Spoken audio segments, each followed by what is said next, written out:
I don't even have the option to chat. She can't say who'll be Here we here. go.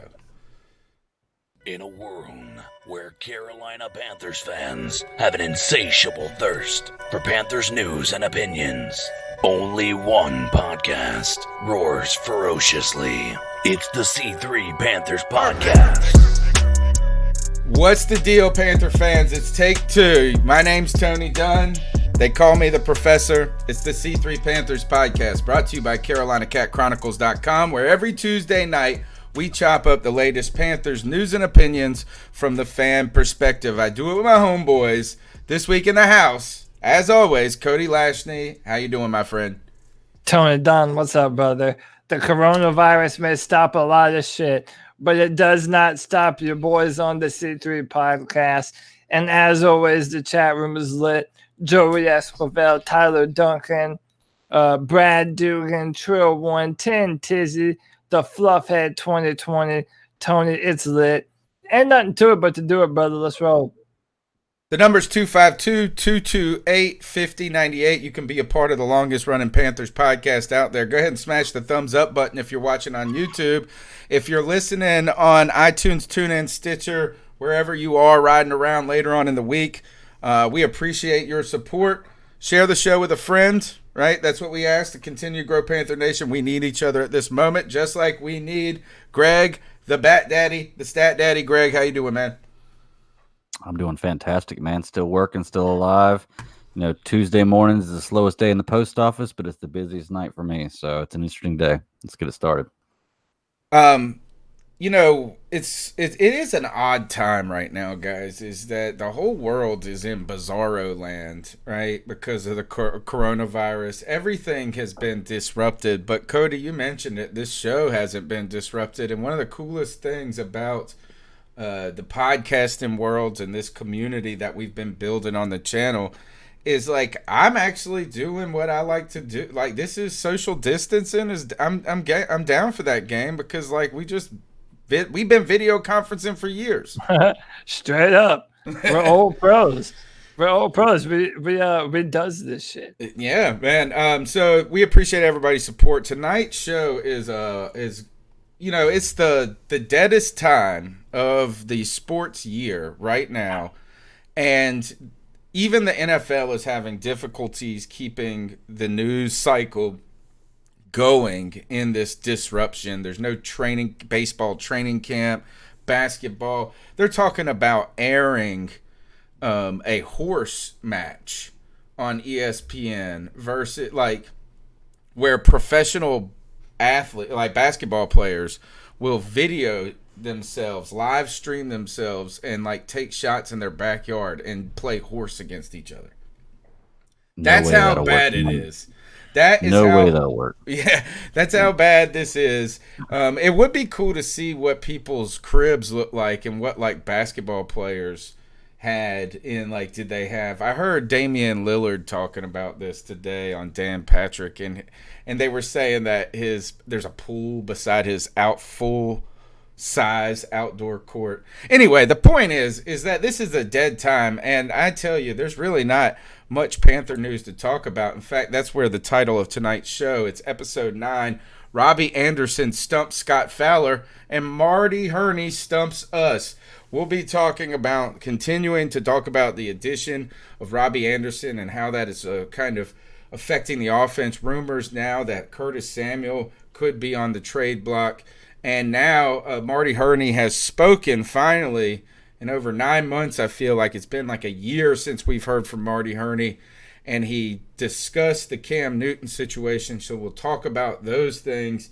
And I don't know if there's any other NFL news. So what's on your mind? Let's just go ahead and open that up. What's on your mind, Cody, in this dead time? Is there any sports news going on? I mean, no, there's no real news. I mean, as far as football is concerned, everyone's pretty surprised that the draft is going to go on as normal. And listen, man, I'm going to be completely honest with you. This free agent signing period for the Panthers has been boring, depressing, losing a bunch of Panther grades and a bunch of players that we don't really know or honestly give too much of of a shit about. So, man, I'm in this draft. I'm back to looking at players, back to trying to fill out my big board that I'm working on and looking at film. I'm back into it, man. Instead of trying to be depressed about our past, I'm looking forward towards the future, man, and this draft, and trying to get excited about some of these potential players that could possibly end up Carolina Panthers and a part of what we do for a long time here in Carolina. So I'm kind of over the Robbie Anderson stuff just because, man, who knows when we're going to see him play for us, you know? But yeah, I think like, we're going to have to at knows? some point start asking, is the NFL season going to be in jeopardy at all? Do you know how to, dude, that's a nightmare. Depends on if they decide to skip training camp or maybe preseason and things like that. If they plan on doing everything as scheduled and still do a whole full training camp, full preseason, yeah, it'll definitely push it back. I mean, I don't see why. Well, the thing is I just know one thing: you can't cancel training camp. Like, I mean, you might be able to close it to the public, but you cannot have a season where the teams didn't prepare. Yeah, can you do social distance training camp? Is there such thing? I would think that they would all the linemen have 5 feet between them. What I would start wondering if you should just test everybody on the team, and if everybody gets a clear on the test, then you just isolate that whole team, and they do like 30 days together, like in their own team. Isn't that what training camp is already? But then what about the training staff and the doctors and the coaches and they have to do the same thing. Like those people, like if you don't get a negative test back, like everybody gets tested, and they do that Korean drive. Korea had a drive-through COVID testing station where it like something like in the 20 minutes you took the test when you got there, and then by the time you filled out the paperwork and did all that, they had your results on the back end, right? So where is this? This was in South Korea. Oh yeah. Well, yeah. Hey, what a shock! Another country does shit way better than we do. Yeah, that's not. What is that? Is that even? I mean, could it sounds unrealistic? But if you could get at least the team together, I mean, what's wrong with that? Well, I don't think there's anything wrong with it, but for that to actually work, I think you only have two options that are probably not possible. You have to build a submarine that can carry the whole team, they can practice in and go underwater, or an aircraft carrier that'll go up in the air. Because if there's a chance of a door opening or somebody getting in or out of wherever they're at, there's always a chance of something happening. I mean, it's just the way it is. I don't know. Like I said, I think that if it's still going on whenever training camp and everything starts, you're going to have to question: do you shorten training camp, cut it down? Do you shorten preseason? You should get rid of preseason. That's what you should do: is get rid of preseason and keep. I would get rid of preseason before I get rid of training camp. I agree. And then also make it so it's not open to the public. Training camp. That's the other thing you do. Yeah. But can I pose a question? And I know this is a football podcast, but how long are people going to be able to be forced to be at their home with no sports, nothing to do for what? For what is now looking like months at a time before people start going Walking Dead on this shit and just start fucking looting and going crazy. Dude, like I'm telling you, man, I cannot remember any time in our history where some shit like this has happened. But dude, man, you're talking about if this goes into late summer, dude, I can't imagine what that's going to be like. If we're talking about no training camp, I mean, no preseason, we're talking the end of August, September. Like, dude, that's some next level shit. Okay, let's stay on that and ask you this. What physically has to change before we revert back to a more normalized world? And I'm not even just talking about the NFL. We could use that as our barometer. right? Yeah. It's like if the NFL plays, the world is back to normal. But like, what has to happen in the next 30, 60 days, and what's the timeline? Because right now, I mean, look, they canceled college basketball, like the Final Four. They were supposed, was it like 2 days ago? Supposed to be the championship, something like that. Yeah. And so this is yesterday. The whole world has literally stopped, and it has to be through the end of April at the very minimum before like they start relaxing some of this restrictions. It sounds like. Are you guys going crazy yet? I mean, I know you're working, Greg. I've been at home, dude, sequestered for a week longer than everybody else. We have gotten to know each other. We're very close in our family right now. Too close. Yeah. Can I tell you though? Yeah. Oh, hey, let's say what's up, CK, for a quick. CK, Yeah, but what's up, man? You know, living the dream. Sorry I was late, guys. I had to talk to somebody who owed money, so got stuck on a call a little longer than he got stuck in traffic on his way home from work. No, I'm working from home actually. So, but yeah, I did. If you're looking at it from that perspective, that was the equivalent of traffic for me. So, what has to change, guys? What in the world right now for us to start to see normalcy come back? Well, can I be honest with you? Because I'm out there every day outside, and not a lot has changed. I'm not gonna lie. If you haven't gone out in the last week or two, which you really shouldn't be unless you need to, you can go out there, man. And there's people at Walmart, tons of people. Like the parking lots are full. Traffic is lighter because there are less people out because people are off work and kind of going stir crazy. There are tons of people out, man. There's no kind of enforcement on a stay-at-home kind of rule, at least where I'm at, and I'm 50 miles north of Charlotte. So, but I don't know what's got to change because, like I said, where I'm at, there's not really a whole lot of change. There's still a ton of people out. I mean, what, we just got to see like the death rates fall tremendously? No, I think it has to be.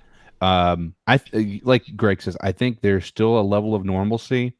I just think that once the media stops talking about it is when we can get back to a level of normalcy. I'm not saying it's not serious, and I'm not saying the media has just trumped up everything that's happened. But be careful. You're about to get stoned by the internet. Yeah, right. That's not at all what I'm saying. What my point is if the news stops talking about it, that means maybe we're in the clear, or maybe we're getting, when the top 5 headlines have nothing to do with COVID, maybe at that point in time, we can feel like things can get back to normal. For me personally, when my 401k starts getting back to normal, that'll be helpful as well. So right now, I think a couple of years, bro. Yeah, well, that's I think something that we could talk about all day as far as whether or not that's going to bounce back quickly or not. Well, think about this: is that look, we've canceled like the Masters.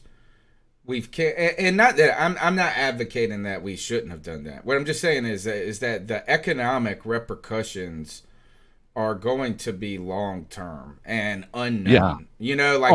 We won't even be able to see. Like, there's no way to even predict how large these economic repercussions will be. I say that what we're going to see is less of the immediate impact on civilians, on citizens of the country, and more on the government, with not only the bailout, this whole stimulus package they've created that has increased our national debt by way more than we should have within such a short period of time.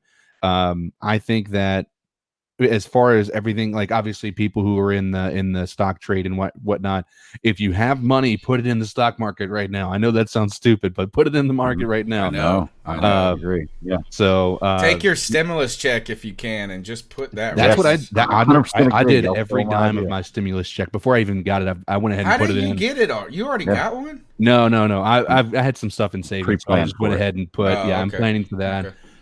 That way it's a net zero loss regardless. And so I put it in Six Flags because their price is normally $40 a stock, and it was down to like $12. And so I'm like, even if I can double my money, I'd be in pretty good shape.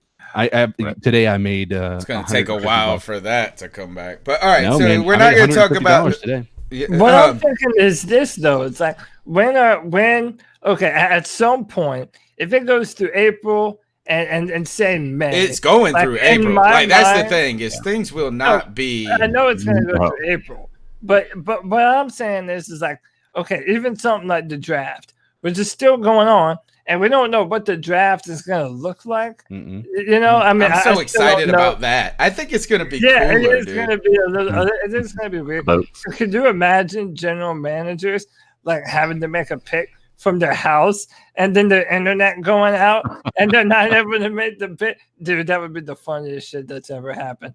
But I mean, would laugh hysterically. Yeah. Or when they announce the pick and the audio doesn't work because Tony forgot to cut it on.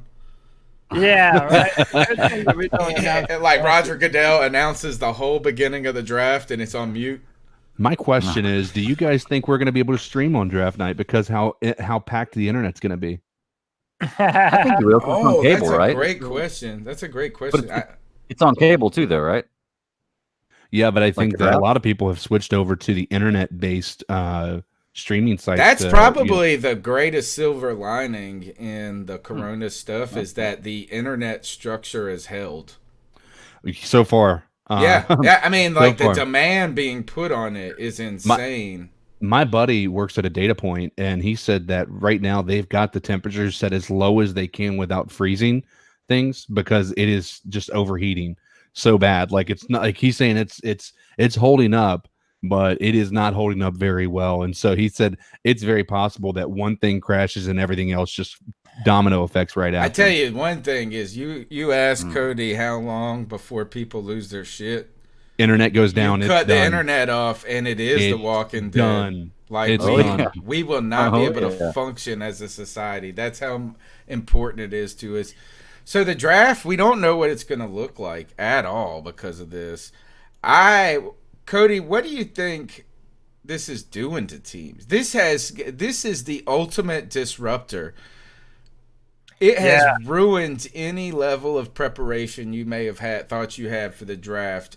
Is this parody now in the draft world? Yeah, I mean, it definitely throws an element of the unknown and into this whole process. I mean, you have to think that normally a football team brings in a player, they'll go through some of the playbook, maybe they'll even do some personal workouts. Famously, Deion Sanders was asked to take a quiz by the Giants, and he said, "Oh no, I'm not going to be available at 10. I ain't taking no test." And fucking out. Yeah, man. I mean, every team has a process of coming to understand the player that they're going to potentially make a very large investment in for the next few years. And when you're not able to go through that process and meet these players, I mean, you basically have to wonder what's the difference in having a sit down with the player and having a video conference, what we're all doing right here, I mean, there is some differences, but I mean, there are clearly some differences. Like, you probably do a lot of evaluating when you're in person with people when you're not talking. So like how they come in the building, who's rolling with them, those types of things. So I think there's still real value, and maybe more so is that you could really have a lot more not intimate because you're distance, but you have more time now to talk with people. Yeah. I'm going to say this, it's going to be really awkward if we learn that in a few months that they had video chats with the draft prospects and asked them to take their shirts off on camera. And so and that's all recorded too. There's probably you probably can't. This may have successfully rooted out the stupid question, like where they ask you like if you were it may have made it worse. Right. Well, because now it's gonna be documented so much. You know how they always ask people, like, you heard those things, like they would ask them if they were gay or something like that. Yeah. Well, I think the weird part is, like I said, I wonder if they're gonna have to. They're gonna have to have people working out on camera. I think is another part. Like, so I think that's gonna be weird. Like, do those reps, boy. Yeah, hit those bench presses. Yeah, do it. Looking good, baby.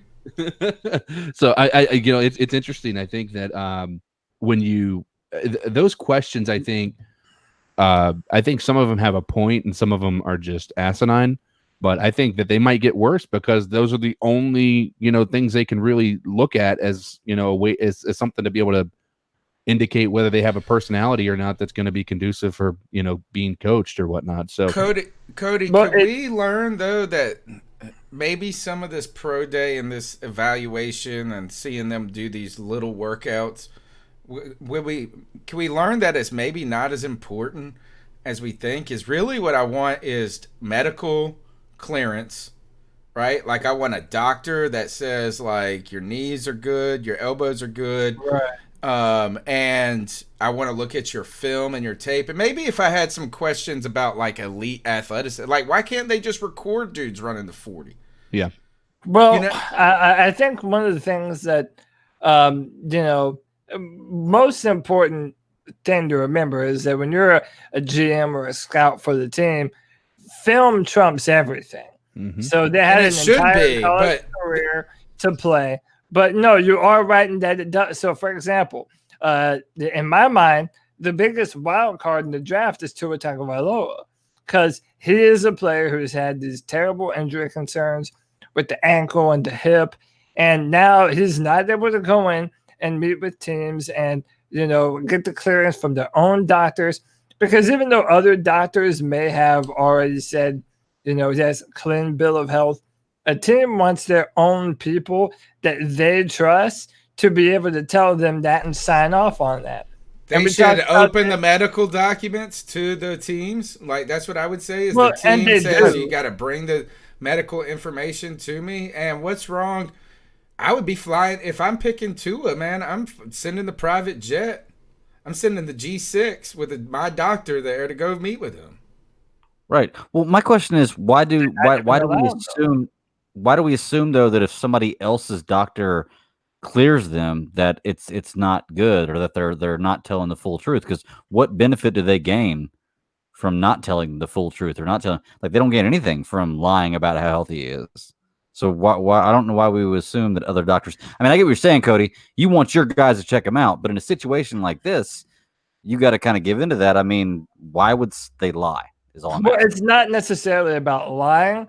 It's that typically, if you have a doctor, a team doctor. So for us, it's been Vermillion, which I think we all have our opinions on that dude and his medical opinions. But you have a doctor with the team that you trust, right? So if you trust that man, well, you're going to value his opinion over some other doctor that you don't know, because maybe this guy is a specialist. Maybe this guy knows how to spot things that other doctors don't.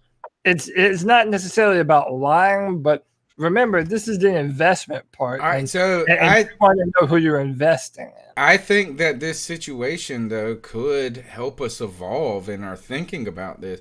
Like, what I would now be doing is saying this is I want if my doctor can't physically go there and put his hand on the knee or whatever and physically touch it, is a conference call with the doctor-to-doctor conference call.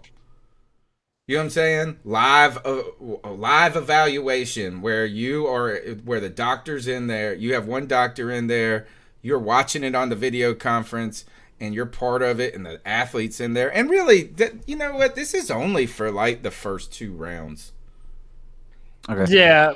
I mean, I'm not a fan. Nobody asked Ben Wickery how his hamstring was when he was the 5th round pick in 20. I'm not a fan of a more hands-off approach. Especially from a football perspective, I would prefer that our team know these players inside and out. And again, we have this conversation too with a lot of the draft prospects. You're wanting to know if they can become better than what they've put on film and how they're going to fit into your system. So that's why they'll ask players to do specific things on the whiteboard, put them kind of in a pressure scenario. There's a lot of things that go into it that it's going to be a benefit to be face-to-face and there with them. And I do think that it needs to go back to that as soon as possible. But Right. For right now, you may do. Well, I was say I'm trying to put myself kind of in your situation. I'm trying to think of it kind of your way, and I can really, if I think about if I had $4 million that I wanted to take and put in the bank, I wouldn't want to watch somebody take it and put it in the bank. I'd want to put it in the bank, like be there for it to be in the bank. So I guess when I look at it like that, that's a real good point. I can see where you're coming from. Let's look at it from this perspective. You're looking at a bank account. You're trying to figure out which bank to put that money in, right? Yeah. It's what's going to benefit you the most. And right now, not being able to actually be in person and see these people react a certain way to a certain question, see how they work out with their physicals and things like that, is like going and putting your money in a bank that had a good advertisement, but you didn't actually go and look at the details of what the APR or APY is actually going to be. Yeah. So you may have picked a decent bank, but you may be losing money because you didn't get that chance to research that bank a little more. So it's the same concept is it's your money, just this time it's draft picks. And if you're not able to actually vet them in every way possible to make sure you're making the best decision for your organization, that's where I agree with Cody's point as well. A hands-on approach is important when we talk about somebody, especially for 5 years, that's going to be hopefully a cornerstone for our organization, being that this is a rebuild year. And if I may provide an example, this is going the other way, but the Miami Dolphins doctor said no to Drew Brees and that he wasn't trusted to be healthy and all this. And then the Saints doctor said, no, Drew Brees is good to go. So again, if you have a doctor on staff that you like and you trust their opinion on if a guy says no or yes, then it makes it doubly important for decisions that you're going to make for the next 10 years. And if you're talking about a quarterback that might be drafted like Tua, and who knows where he's going to end up falling to, that's an important opinion that you want to have on the future of your football team, a franchise quarterback. So it is important. You're listening to the C3 Panthers podcast. Go ahead and smash the thumbs up button. We got 40 people watching, 12 thumbs up. Let us know you're out there. RT1981, we're about to get into that discussion of, he says this, if we draft Tua after dumping Cam because of his health and draft another quarterback who has health concerns, it's going to make us look really stupid. Now, let's turn our attention. We're still going to get to Robbie Anderson and Scott Fowler and Marty Hurney today. Marty Hurney did speak on Cam Newton, talked about the difficulty in making that decision a little bit. But that now leads us back to the draft. We've been talking about if the draft's going to happen, what it's going to look like. Oh, I did want to ask you guys this, is like, if you are going to be on the teleconference, like, what do you think that's going to do to people's thread game? Like, you know how people go and rent all the jewelry and for the draft and they get all blinged out? Like, is it just going to be like T-shirt and sweats this year? Imagine you're at home and you got like the chain and the hat on and you're standing in front of your computer. Yeah. All right, so let's talk about the draft though. The Panthers there's so many unknowns in the first 10 picks of this draft, which is this is going to be a really exciting draft, guys, is that because of the quarterback needs throughout the league and also names at the quarterback position that seem to impress, right? From Burrow to Tua to who's the other guy you like a lot? Justin Herbert. Yeah. There's going to be some excitement there in that first round. Miami is sitting there with the potential of getting Tua, right? Now, there are those concerns with his hip. And, a hip injury is a crazy thing. It's like he dislocated his hip and broke it or something like that. It's the same type of injury that ended Bo Jackson's career. Oh, can I ask you, does the lack of being able to actually have your prospects being, I guess, medically cleared by your own doctor more impacting to anybody other than Tua? And does that affect his draft capital? He seems like he's been more immune to the injury talk than I expected. I agree. And so much so that I once again, and I'm trying to avoid talking about Cam as much as I possibly can, because we've kind of beat that horse as much as we possibly can at this point. But if Tua gets the benefit of the doubt over top of somebody like Cam, say the Chargers or whatnot, make a decision to move for Tua, I just think that's asinine because Cam's injury is nowhere close to career injury ending, where Tua's was very likely to possibly be one that was a career ending, just like Teddy Bridgewater's was considered to be career ending as well. So I'll be frustrated by that prospect, but I do think that he's more impacted than anybody in the draft right now. How do you all feel about Tua? Go ahead, Greg. I'll go after you. Well, I was going to say, but what you were saying right there, CK, is a great point, and I agree with you from a business standpoint. That would make it be a dumb decision to, if you're going to say you're going to get rid of Cam Newton because of his injury history, to get rid of him and then draft somebody like Tua. But at the same time, that's what they told you was the reason they got rid of him. Like, what if that's not the reason they got rid of him? What if David Tepper just didn't like Cam Newton from the beginning? And from the beginning, he was just like, I'm not going to have this quarterback. I'm going to get him out of there, which is possible because we know that he doesn't always tell us the exact truth. I'm not going to call him a liar or say that everything is lies, but he misleads you, or he leads you in the direction he wants you to go, which is what he should do as a businessman. So if he's not getting rid of Cam Newton for that, then Tua would be in play. And that wouldn't be very hypocritical because, well, it would because we thought he would say injury because that's what he tells us. But yeah. I mean, but he also signed Teddy Bridgewater, who is injury prone, just as injury prone, if not more than Cam Newton was. So that's why I feel like, to me, that doesn't really matter, you know, but it's a possibility.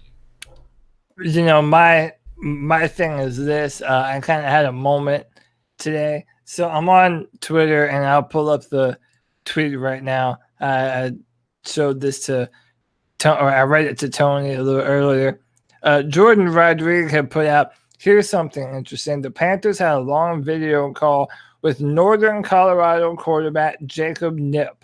They were also at his pro day, which took place before travel restrictions were enforced by the league. Now, what I also know is Marty Hurney was at Justin Herbert's pro day. They were seen in pictures together.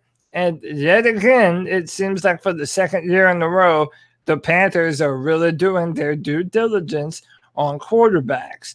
So a lot of people are going to dislike this, and I would be one of them. But I'm not surprised if the Panthers have a mindset going forward. Teddy Bridgewater is that, quite literally the bridge. And I'm not surprised if the Panthers if they do end up falling in love with a Tua Tagovailoa or a Justin Herbert, and they decide that mixture with Joe Brady for the next few years is a favorable matchup for them. And, you know, you saw Patrick Mahomes and Alex Smith and then Aaron Rodgers and Brett Favre before that. You know, that's the new hip thing to do. Sign a competent starter and then, you know, groom someone underneath them. And I'm not surprised if that's the direction that Carolina moves, you know. Is there any other direction I didn't think there would? So why wouldn't they do this? Is there any position that you would be mad that they drafted? Mad? Wide receiver, which is somewhat on the radar. Drafted first. Yeah, that is on the radar. Yeah, and the first and that number 7 pick. Is there one thing that you guys would feel? Is there one position that we don't need, or that maybe we would not value at a number 7 pick that we would be that upset over? Especially if, let's say if we use the wide receiver example and we say that's going to be it, let's make the assumption that we're trading Curtis Samuel away. Okay. If we're trading Samuel, then it's still not my favorite thing to do, but you know, it's like we have so many more pressing needs on the team right now, on the defensive line, on the offensive line. But I think that's where my question came from. Like, it's right. Do we have any surefire positions that we don't feel like we need somebody in. Yeah, I would say I think wide receiver in the first round should be off the table. Period. It doesn't matter who they are. I didn't agree. There should be no reason to grab a tight end in the first round. And I mean, obviously, and running back as well, right? And running back, yeah. Okay, so we're mainly offensive weapons. We would say we're set with offensive weapons. We have I just think there's just too many holes on the other side, dude. Like, I agree. I think the only way that if this is not a defensive lineman that we pick at 7 is maybe like what Cody's saying is like, we're here at 7. Let's get a QB that we want while we're here. If he's there, I could somewhat understand that. I would understand that more than I did the Will Grier pick last year. No. Well, my thing is you got to look at it like where it's not necessarily a position you'd be mad at them picking, but like we don't need wide receiver, we don't need tight end, stuff like that. We're like we do need a key player at that, but there's nobody at number 7 that I would say is worth the number 7 pick at that position. There's no tight end, there's no wide receiver. There are too many other good players between 1 and 7, in my opinion, at least.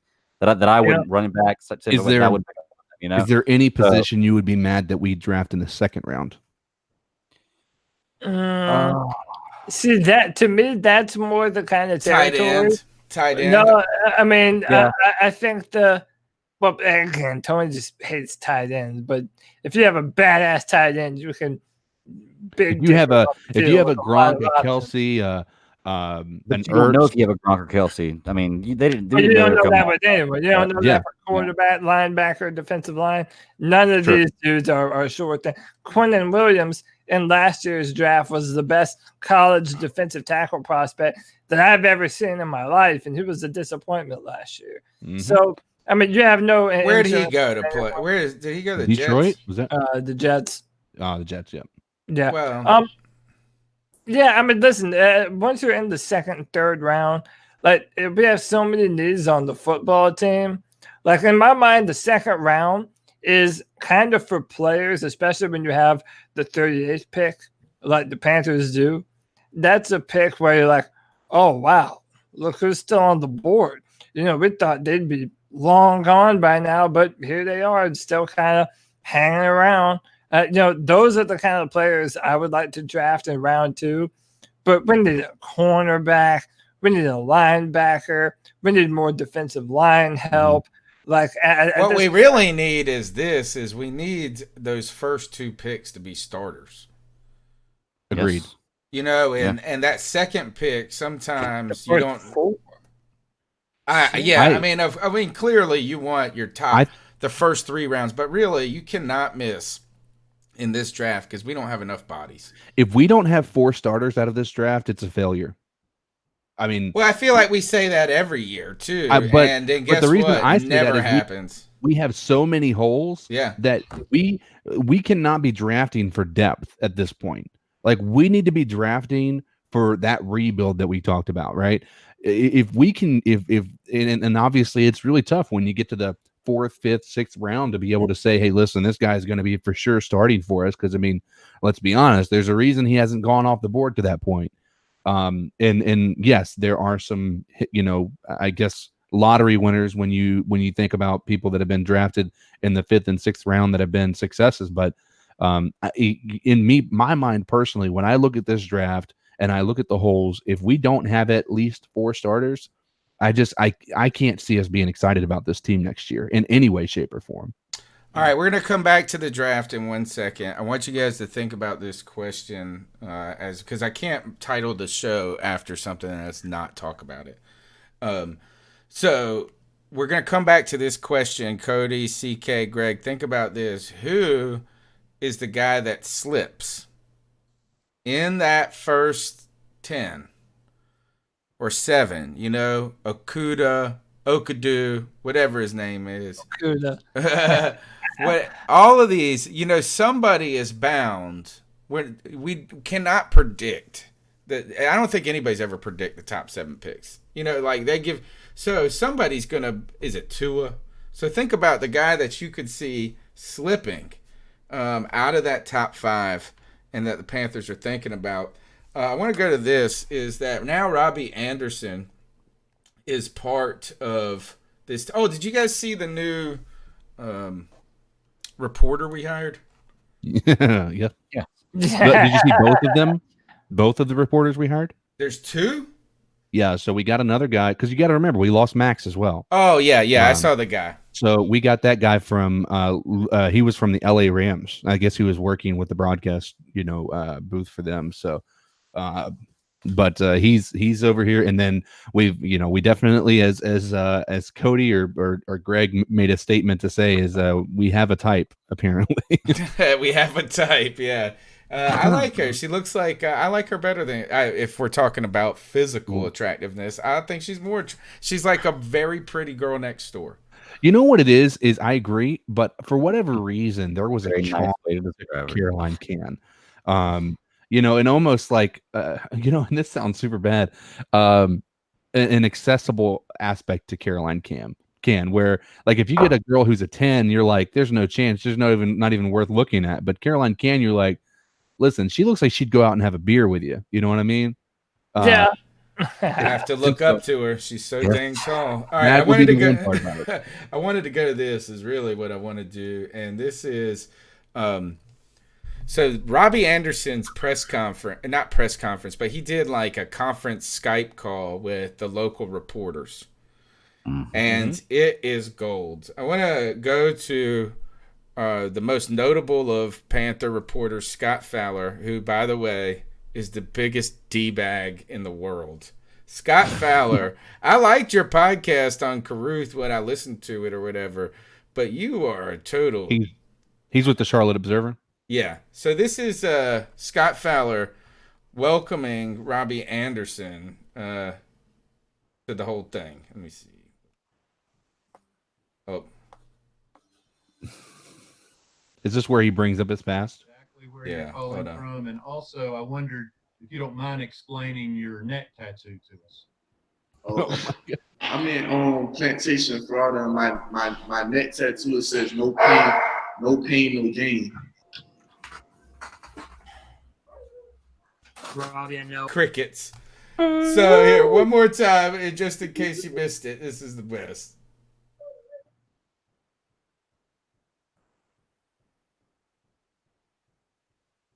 Let's see. So anyway, he asked him, tell us about your neck tattoo. Robbie Anderson succinctly says, it says no pain, no gain. And then there is this really weird silence afterwards. I feel like that was after every single one. Yeah, because there is that chemistry part to a video conference that's tough. And I also do enjoy watching every reporter lean into their computer when, like, it's their turn to talk. So they're all like, this is our first time doing this. And I thought this is that if that wasn't a good display of media, here's old David Newton on the scene from this.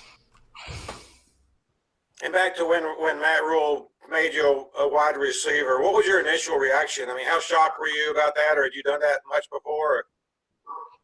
No, I came to Temple and was playing receiver, and then I switched to corner, and then put me back to receiver. But I didn't want to play. I didn't really want to. I was really upset. Like, I begged him for like the whole week, like, can I please stay at corner? Like, please just let me go back. Like, I was really upset about it. Like, I did not want to play receiver.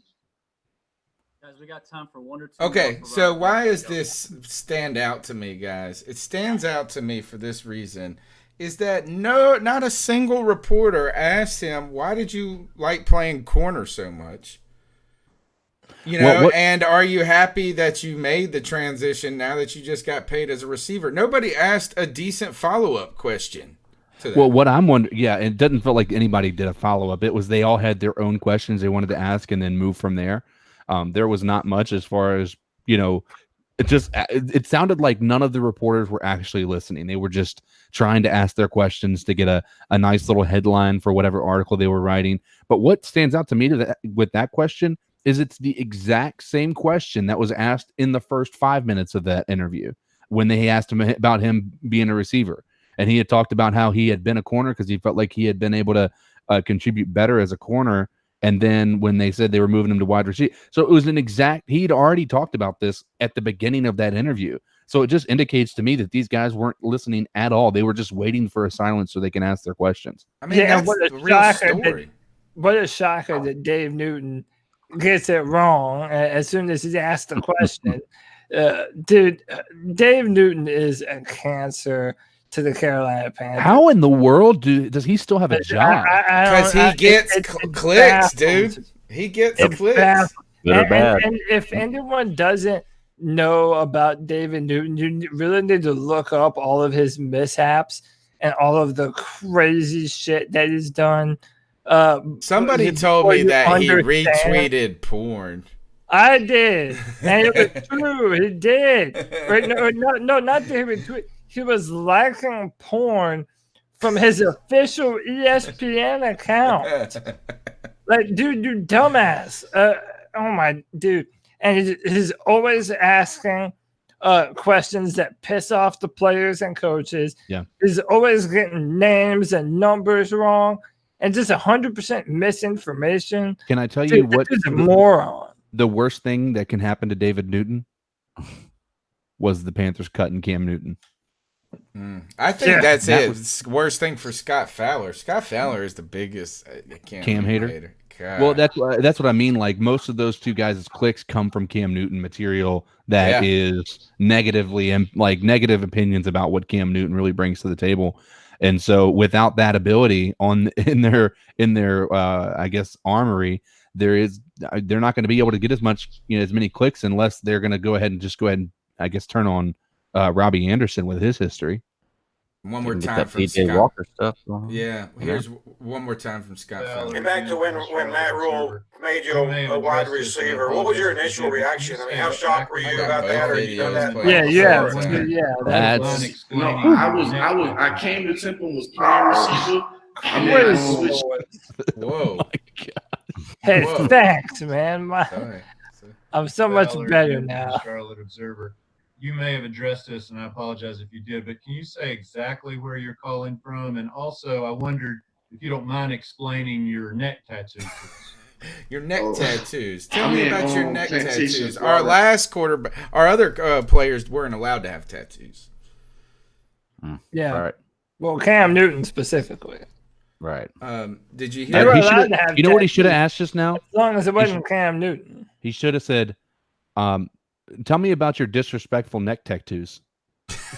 That's what I heard when I saw that old white guy asking him about that neck tattoo. He's just such a hot, like a hot taker, you know. Here, this was kind of cool though. And Teddy Bridgewater being big appeals to coming to Carolina, but was there anything else that stood out to you compared to other teams that were interested in you during this process? I always liked Carolina colors. I always like their colors and the conference too. I feel like it's going to be the best conference. That's a dope answer. And has some of the best receivers in the NFL. And that's what I want to compete against. And I just, I know that it's a culture area. It's not as far from Florida, and it's not as cold as Jersey and teams in the middle of the country and things like that as well. I thought that was a good answer. I thought that was a cool answer because you think the colors are fly. And I like how he was wearing a Panthers hat, a Christian McCaffrey jersey. Yeah, I mean, I like that he had us at the top of his list because of what we have. Matt Rule, Teddy Bridgewater. He seems to actually have a connection here, and it sounds like he really wants to be here, which is something that I think that is a bit refreshing because I don't think we've felt that for at least a little over a year now. Right. There's a lot of cool storylines with him and Teddy, right? So you heard him talk about Teddy Bridgewater, how they were played in New York together, and that was the year that Robbie Anderson started to break out a little bit. That was the year he got arrested, and he told that cop that he was going to do something in his wife's eye as a threat. So, but he said that Teddy, they're both the same age, which is strange. Not strange, but it shows you he's not a young player, I don't think, Robbie Anderson. But that he kind of mentored him, so he has that personal relationship, and he spoke so highly of PJ Williams Walker. Which one is it? Yeah, Walker. Yeah, Walker. PJ Yeah. Walker. Yeah. And how they blew up at Temple together. So that is cool. We need some guys to root for at this point on this squad. Yeah. Why does it feel like Brian Burns doesn't exist on our team anymore? I always forget about him, and which is crazy, you know, is like Brian Burns and Curtis Samuel. We think more about Curtis Samuel than we do about Brian Burns, which is strange to me. Yeah. And they're very similar, is that Curtis Samuel has made so many. He's like, do you remember a couple years ago when he had like 10 receptions and 5 of them were touchdowns or some crap like that? Yeah. It was, and Brian Burns is the same way. Is like, he's always making a big play. Right. Well, I think that's a good comparison, but I think that Brian Burns' ceiling is at his position is higher than Curtis Samuel's. Like the comparison of how much they play is a good thing, and they're right. They're big players, but I think that if you put Burns in there more, because we didn't play him enough last year, you're going to have a more production at that position from him than you will Curtis Samuel if you try to play him in the X. We need Brian Burns to play like 80% of the snaps this year. Right. Yeah, I agree. Yeah, I mean, listen, we're going to need him to step up, but he's going to need some help. And it's not really stepping up, man. I mean, there are still stat lines out there that when he did play, he had some of the fastest ball get-off of any defensive lineman or defensive end in the NFL. Like, homeboy has all the talent and promise in the world, but he needs to be a major part of what we do. Which might be a good thing. It might be a good thing we're sleeping on. I'm going to be furious if he's played the same, which I have no real fear of this happening. But if they play him the same way they did last year, that's not a good look.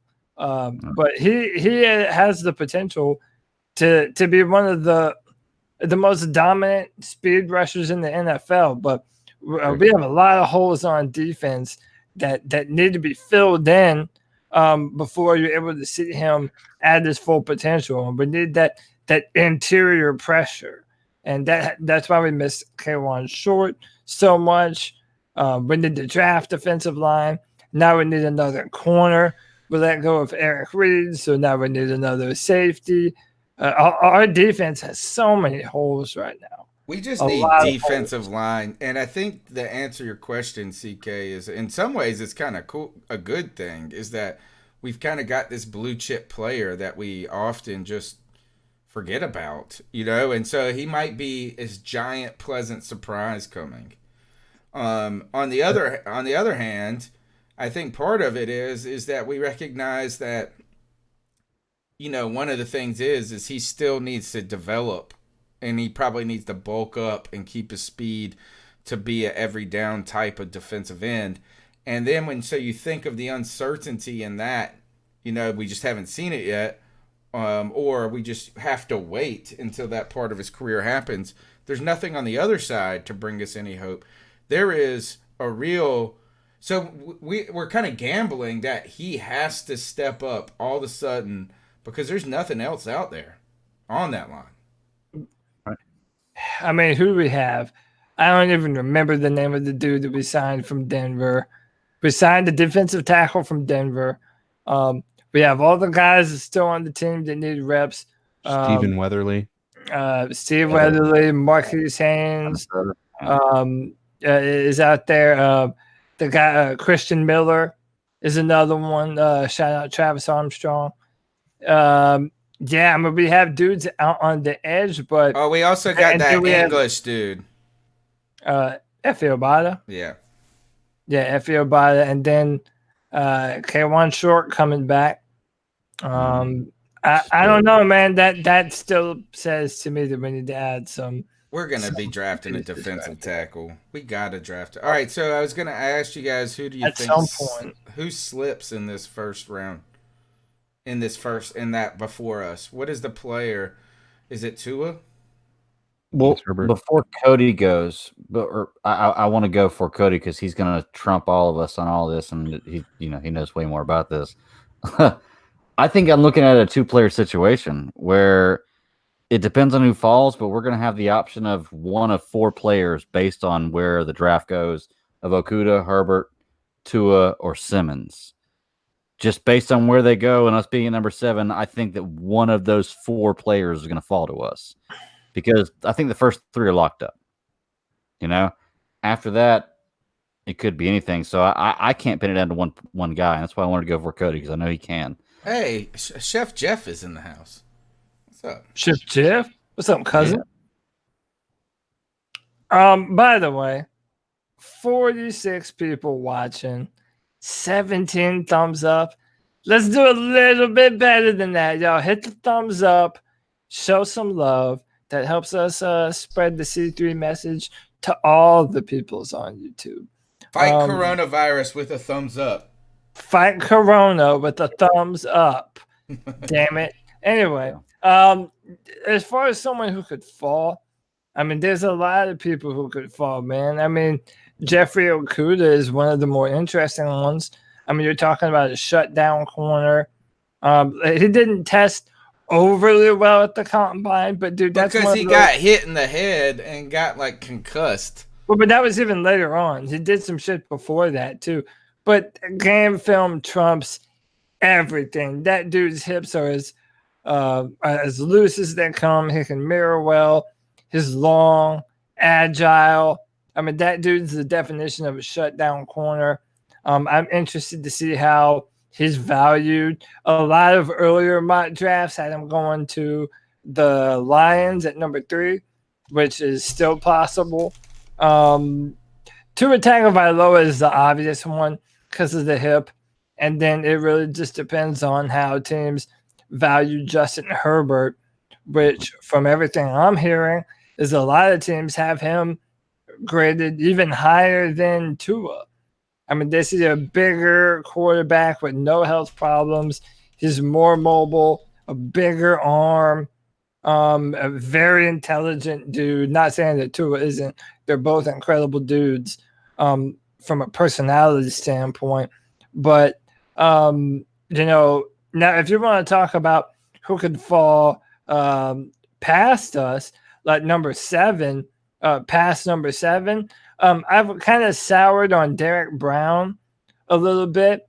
I mean, honestly, he's almost perfect for us if you look at our defensive line and all of the, teams being able to run the football on us. Yeah, that was a problem, and Derek Brown would go a long way to fix that problem. But I don't know how much he will offer in the pass rush department. So I don't know. I see him more like a Dexter Lawrence from Clemson last year who went 17. I don't know, man. I mean, the two. I think, I could see how his name, it's just not as sexy. And there was a comment in the chat room. Travis Armstrong asked, why is Andrew Thomas slipped? He was top of offensive tackle in January. Now he's like 3rd or 4th. And I feel that over the past maybe 5 or 6 years that this has happened to offensive tackles just in general. You hear their names a ton in November and December when their teams are doing well and they're mauling people in game. And then the offensive tackle, the big boys, they just don't become as impressive. Like when you get to combine stuff and pro day, I feel like teams just get a little less enamored by them. But is that they go from being top 5 locks to all of a sudden now you're asking those questions. And I don't know what it is with that position with Thomas, but that those other guys tested so well. I think it might have less to do with him slipping and other guys rising. Right. Well, and it also has to do with this being a historically strong offensive tackle class.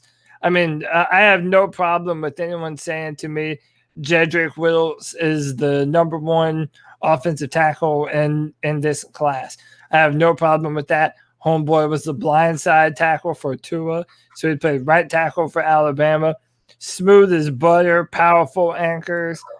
Tristan Riffs, he's not as technical as the other guys. He's my third ranked, but incredibly powerful. He was doing box jumps on Twitter, and the dude is like 320 something pounds. I mean, the dude is just a monster. And I feel as though Andrew Thomas just isn't the physical freak of nature that some of these other dudes are, like a Mekhi Becton. But when you look at his film, consistent left tackle play that got better and better each year at Georgia in the SEC, and all of his best film came against the best opponents.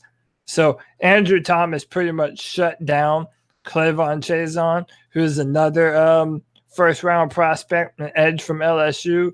He's so refined, technical. He does everything in the run game and pass protection. He's my highest graded pass protector in this year's draft. If people want to sleep on him, that's fine. But he's my number one tackle and the safest pick if you want a franchise left tackle. Which, by the way, if we're the Panthers, it doesn't matter if it's Teddy Bridgewater or Trevor Lawrence or Justin Fields or whoever the hell. You're going to need a franchise tackle at both ends. And we only have 1 year left of Taylor Moton. We have 1 year left of Russell Okung. If I'm the general manager, I don't rule out that position at number 7. But Can you maybe get away with it in the second this year because of that depth? So there's like 4 or 5, well, 4 blue chip prospects. And then after that, it's guys that have a lot of high-end traits, but you need to refine them in other areas, like Josh Jones out of Houston. They're more of a gamble after the top 4. But if you need one and you're in a position to get one, first round is ready to do it this year. And then after that, you're kind of hoping and praying that they turn into what you want them to. So Greg Little, pretty much. Right. Well, Cody, you showed me that draft thing earlier, and we did those mock drafts, and I've actually never done anything like that with trying to think of like filling positions type deal. Right. And my goal was to start with a good offensive tackle, but you got to go with based on what falls to you in these mock drafts. Yeah. Best player of and I ended up not getting an offensive tackle. I think the 5th or 6th round. Just because what everything that was before me that fell to me, I saw something better in front of it, Yeah, and that's typically how the draft goes. I mean, and instead of forcing yourself to, well, we like this tackle and we like him good enough, but man, there's this linebacker that's still on the board that we know is a badass. That happens all the time, and that's what real general managers do. So, I mean, that's why I love it. I love the process, the everything that goes on with the draft. I'm the opposite of Tony Dunn. Yeah, I love it. I hate all this stuff. I love it. I saw a comment in here. Panthers guide FSU 23 has mentioned it a couple of times, and he said we should trade back from 7 to 9. We get the 9th pick, and Yannick, is it? The guy, the guy from Jaguars, that they're wanting the farm apparently on. And he wants out of there, like as par for course, right? Every player that plays for them wants to leave. At least we're not dealing with that type of contempt among our players, right? At least publicly. Even if it's 2 spots, I don't know if Yannick is worth the 7th pick in the draft. We're not giving away our first. Yeah, we're definitely the only way we give away a first rounder is if we trade back and get 2 first rounders from like Oakland or whoever's got 3 in the first round, like or Minnesota. Yeah, that would be the only way I could see that. But yeah, I mean, honestly, I wouldn't be more comfortable if we stay where we're at. It has to be a 2nd or a mixture of a 2nd and a 4th or something like that. Yeah. All right, guys, let's go ahead and jump into the cat calls and see where they take us. I'm sure they've got some thoughts on all of this as well. So what are your thoughts on catcalling? Yeah, it's pretty. You shouldn't do that to somebody. And how did that make you feel? Very uncomfortable. So how do you think catcalling makes the person feel? It feels good, like. Who's that cat sitting in the back corner with his face buried in his nose? Who's that kid that can use one?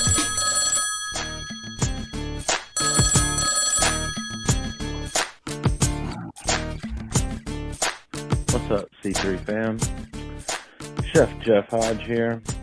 Cousin. I haven't called in a few weeks. Just been. I know we probably don't need to bring this up, but I got a vent about it. Fuck Tepper. Fuck Marty Hurney. And fuck I'm Matt with you, brother. The slimy, with you, brother. scummy, dog shit fucks that they are. I mean, I can't believe that they did him like that. They obviously went into that meeting and lied to him, the one that he came out feeling inspired. And then the little video he put out about him wanting commitment. Yeah, I'm sure the rumors are true. I'm sure he wanted a little 2-year extension. Basically the same contract that you gave fucking Teddy Bridgewater. Mm-hmm. An injury, more injury-prone quarterback, in my fucking opinion. Cam wasn't injury-prone. His injuries were just fucking managed. That's all. Let's go. But I feel you, man. I'm gonna get behind Teddy. I'm gonna get behind this team because that's what I gotta do. But man, this better fucking pay off, or Tepper is gonna be on the next train out of town 5 years from now, because nobody will want to build that stadium for him, and we might just lose the fucking team. Who fucking knows? I don't know. But he really fucked up here, because I guarantee you, mark my words, Cam Newton will be the 2020 comeback player of the year, no matter where he lands. It does not matter, because he elevates every player around him.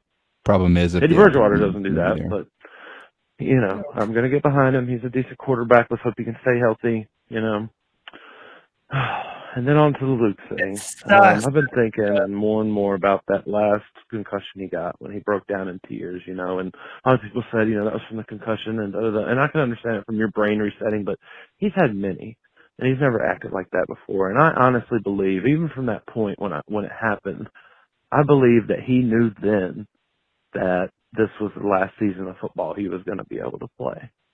And I think that's why the emotion overrode. Wasn't that a couple of years ago? I think I feel like that was 2017. You know, whatever, and you know, doctors, and we all knew it too. We all knew he was 1 or 2 away from retirement. I mean, you can't do that. And he's a smart guy, and I commend him for that. I can't wait to see him be a coach somewhere, because I know he will be very, very soon. I'm sure it'll be with Ron Rivera somewhere. Yep. I don't think he'll want to come back to this organization. I really don't. I wouldn't want to. They've been doing some scummy shit, bro. I mean, it's just not the Greg Olsen thing. The whole way the camp. Chef Jeff's coming back for part 2. Let's talk about this part 1 though.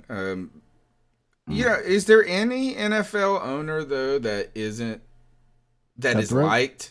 Yeah, is there anyone that's liked in the whole country? Like, I cannot think of. I'd say the Eagles is probably the closest, because you don't see many Eagles players getting upset. And like at one point when Chip Kelly was around and he had complete control of the GM situation, but yeah, I mean, honestly, when I look at it, he's the only one. Is it Schwartz, or is he just the personnel guy? I don't know. I think of, maybe Green Bay's owner is liked. Well, they don't have a they just have a CEO. Yep. It's the people, they own it together, right? Yeah. But no, it's like Jim Irsay and his drug abuse to the Houston guy that passed away. Like, I don't know. The guy who said you don't let the pigs run the farm or something like that. Yeah, the help essentially. Don't let the prisoners run the prison. That's what it is. Yeah. So here is, I don't know if you can I don't think it matters that Tepper's unpopular at this point. I don't think that really matters. Well, and so to his he did delete his Twitter account, didn't he? That's what I heard some people say. I didn't know he had one. Yeah, I wasn't aware that there was one that existed. This is kind of what I think. To me, it may have been a pull the Band-Aid now kind of thing for David Tepper. We've all mentioned it and said that it was a very real possibility that David Tepper probably just wants to move on from Cam Newton. And that's what it sounded like with Marty Hurney, Yeah. man. In that conference call that Marty Hurney talked about, is that this really wasn't about injuries and Cam's current health or his current health. Like right now, it seemed like this was just a moment where they could hit the reset button and like leave even Cam in the past, which I think is ridiculous and crazy. No, it is. But if he has some sort of the thing that gives me pause is that Marty Hurney is a part of it. And I just have no faith in Marty Hurney. I don't care if people call me a hater or whatever. I have no faith in Marty Hurney to be anywhere near making decisions for player personnel on this football team. Which is why I don't think he is. I don't think he is. Yeah. I think he's just the hatchet man. And we have the same conversation over again. But my main thing is people are going to get over it if David Tepper does turn out to be right and it does turn out to build something here. I tell you what, I think people are going to get over it the moment they get to go down there and see that new facility once we get training camp down there and you have this entire experience to be able to go down there and witness the training camp. With the new training facility they're going to be building down in Spartan or down in Rock Hill, I believe. We're going to forget about David Tepper as soon as the Panthers start playing, and then the conversation is either going to be about how they're having success and is Matt Rule like awesome, or it's going to be do we hate Matt Rule? You know what I mean? Is that this is the owner? The only time this is what we will no longer be talking about Tepper and Marty Hurney anymore. I do think, I work at a college and I know we hired what is the equivalent of the general manager for the college. And the president, our former president, he was such a good politician, right? Is that people, you just liked him. You know what I'm saying? Like he just was likable all the time and this and that. And then he hired someone and some people said that that's the guy that he uses to do the things he doesn't want you to know he does. You know what I'm saying? Like, that's the buffer. So I think that Marty Hurney is that at this point. And I did see that someone mentioned earlier in the chat that Jordan Rodriguez on Wilson and Parcell this morning said that the personnel decisions are largely in Matt Rule's hands. Yeah. Which is something I don't think many of us questioned. Especially Greg. Going back to Cam, Going back Well, to Cam is that, did you guys hear that the Ringer is releasing? This is the actual news of the week. The Ringer is going to launch a 6-episode podcast series on the life and career of free agent Cam Newton. It has a working title right now of the Cam Chronicles. And Could that be what this was originally called, the Cam Chronicles, right? That's what this has been for the last 9 years. Y'all are only doing a 6-episode podcast, you weak ass shit. We've done 700 on Cam Newton.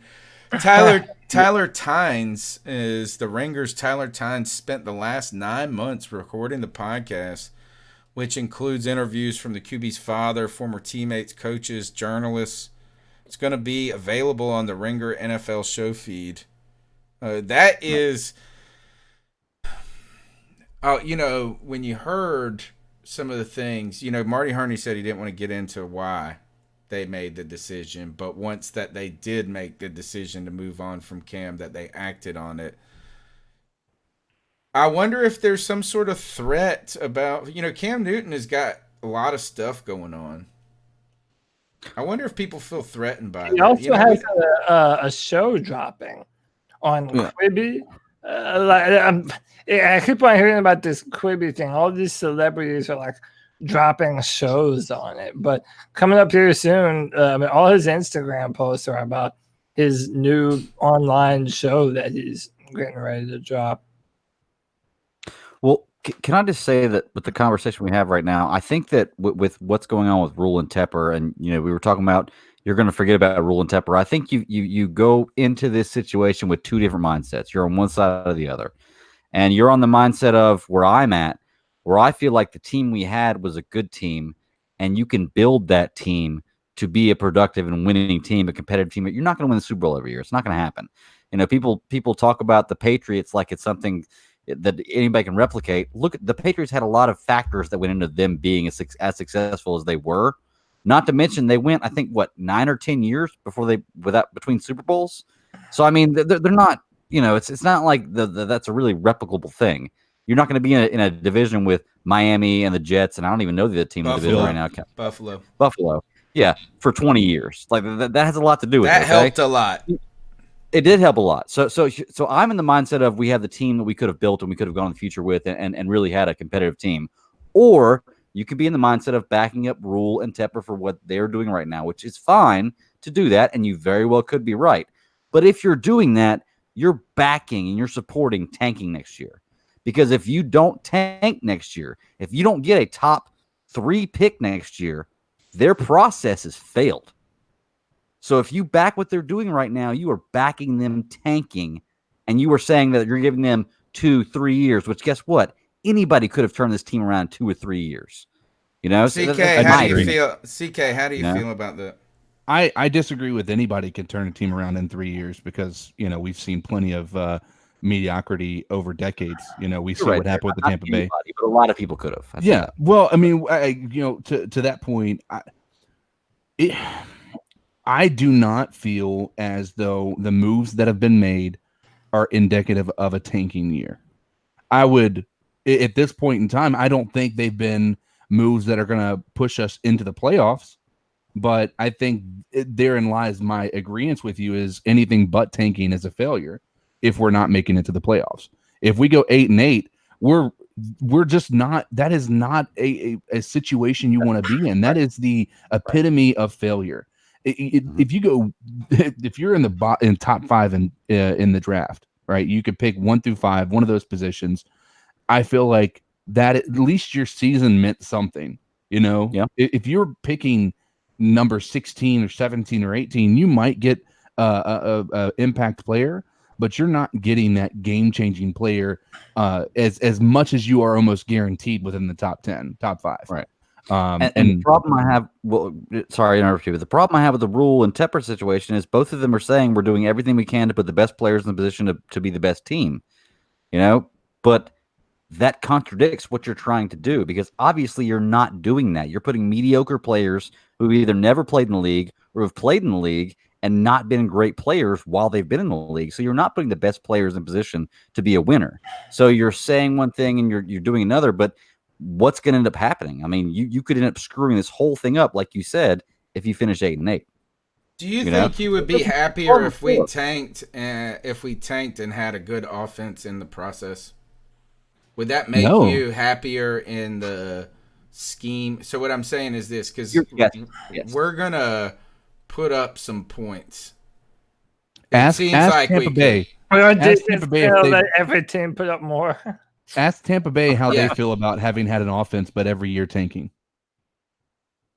They've had an offense for years. Mm-hmm. They've just, I can't tell you how many Tampa Bay fans are happy they had an offense. Well, don't you think it would be better for the morale of the fan base if we went 1-15 and we lost half of those games by where we still which is Tampa Bay. I know that is Tampa Bay. I mean, look, for me that's the dream scenario because in my mind it boils down to one question: do you believe Teddy Bridgewater is the future of the Carolina Panthers? Negative. Right. Because if you don't, then you should support a tank. Because you're not going to get the quarterback that you want to be under center for the next 10 years. Unless you pick them this year. Yeah, well, yeah, and this is a very real possibility that Panther fans need to be open to. If Justin Herbert's there at 7, would you take him over Isaiah Simmons at this point? I don't like Teddy Bridgewater as a starting quarterback, but I would not with Teddy Bridge. If I had what was the guy's name? I want to say Derek. I want to say Derek Anderson. What was the backup guy's name? Kyle Allen. If I had Kyle Allen as my starting quarterback, then yes, I'm taking Herbert. With Teddy Bridgewater, even though I don't like him as a future plan for the franchise, I would take Isaiah Simmons, and I would wait with a quarterback. Just in my opinion. It's a philosophical question because, and we've talked about this. It doesn't matter what you do. You're not guaranteed to have the number 1 pick, the number 2, number 3. There is no guarantee that you're going to be in the range to draft. Yeah, to gamble. And so if you're like, listen, we don't want to ever be picking in the top 10 ever again. If we have the opportunity to get our quarterback and this is the year to do it, all I can say is this. I don't know who I'd pick over the other, but Justin Herbert is a player that you can grow with. I mean, if you listen online, a ton of people shit on him for one reason or another.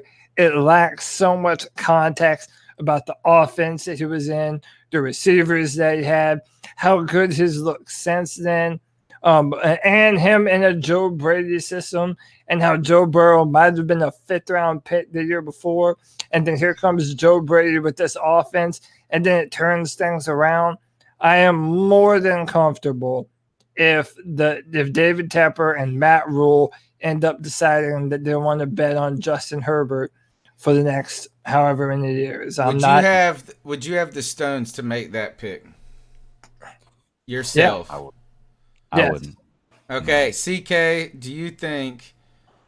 what do you think on the matter? Because if that's the case and he is there, I don't want to come back. I don't want to be back in the top 10. Yeah, if we go quarterback in the first round, we better be competitive next year. And we better be right in the long term. That would be the other thing. We'd have to be right. Imagine if you picked that and then it didn't work, and how far you would be set back. But I think that people are scared too to make that decision.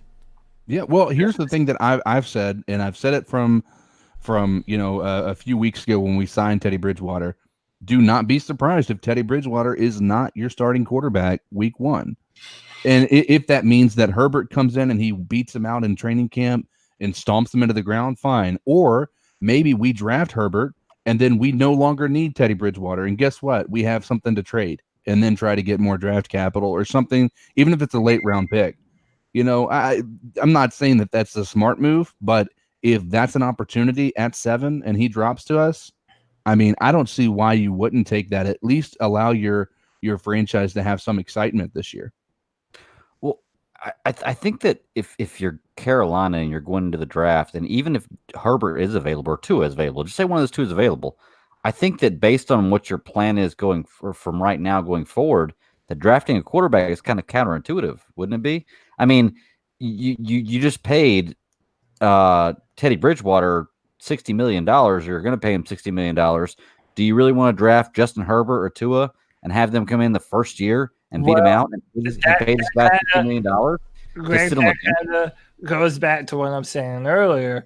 There is this mindset now amongst teams, and it's been around for a long time, is that you sign a veteran, someone that you're going to roll with no matter what. For the duration of their Bridgewater. You're preaching to the choir, brother. I hear you, man. I know it. You're saying Teddy Bridgewater is our Alex Smith. Yeah, he's our. That's kind of what he's saying. Cam Newton would have been so much better of one, Well, let's hope that we don't have the exact same situation that the Redskins had with Alex Smith. So. I was thinking even more when he was in Kansas, which I think he was a little bit more of a long-term option in Kansas at first. Yeah, he was the answer, I think, for them when they put him in that place. But they got Mahomes. Came off they were able to ease Mahomes in there. Yeah, I think this though is that I would be concerned about if you don't believe that Teddy is the solution. Then waiting another year in hopes that you're going to figure it out then also seems strange to me because Yeah. so I'd rather if you have an opportunity, if you think that that's the case, then you should go ahead and hopefully Tua slips. So Tony, just so we're clear here, you're okay with Carolina taking a quarterback this year in the first round? I think that's the only way I'm okay with them taking a quarterback at all. Well, Tony, what if in the second round or third round, Jalen Hurts or Jake Fromm are available? Is it Jake Fromm? I tell you one thing is you don't want Jake Fromm. I don't think he's that good. I don't want him either. I'm saying he's not a bad quarterback. I don't like him, but he's not a bad quarterback. He's not going to be. He's going to be like worse than Andy Dalton in the NFL. Not even in the same. I don't think he's going to be that good. But no, is that I feel like we tried that half-ass shit last year with Will Grier. Like, I either want to do it or don't do it. Like, that's the only thing that's appealing to me about taking the quarterback as 7 is like we're here, and it's and we can do it. Yep. Instead of just hoping that some way that the answer is going to magically fall to you, because I don't think that that's the case. Trevor Lawrence his knee could explode next year. You know, I mean, I don't know. It's tough, you know, and to be honest, we were kind of a little bit in this situation in Carolina when we drafted Cam. Not the same. It's a lot different because we didn't have a Teddy Bridgewater and we didn't, you know, but we're coming in with a new coach. And then Andrew Luck backs out and we went with Cam. So I don't know, but I think I could see what Cody's saying is that I would be okay at 7, but I would not be okay at 38 or 64. I mean, if you're going to draft a quarterback, it's got to be at this point in time. It's got to be your hope that's the future. You got to think you're right. You got to think you're right. Yeah, you've got to think that he's going to. You cannot be drafting a guy in the 3rd or 4th round as a backup. Like, because right now we have 4 backups, right? We have PJ Walker. Or no, wait, we got rid of Kyle Allen. We still have Will Grier. And if you draft another one, now all of a sudden we have 4 quarterbacks on the roster. And as I said, I'm not entirely sure until this organization gets to see what they have in Will Grier that they're ready to throw him out to the pasture, you know? So we'll have to see what happens there. Real quick, can I say, I'm going to name some names off here. Paxton Lynch, Josh Rosen, Johnny Manziel, Blaine Gabbert, Christian Ponder, Tim Tebow, EJ Manuel, Josh Allen, Jake Locker, Brandon Whedon, Lamar Jackson, which is a bad example for this, Josh Freeman, Sam Darnold, Mark Sanchez, Blake Bortles, Teddy Bridgewater, Robert Griffin, Sam Bradford, Mitch Trubisky, Ryan Tannehill, Marcus Mariota. I'm going through the list of quarterbacks. Jameis Winston, quarterbacks drafted in the first round for the last 10 years. Carson Wentz, Baker Mayfield, Cam Newton might be the top. Matt Stafford. Let's see, I'm at 6 right now. Andrew Luck.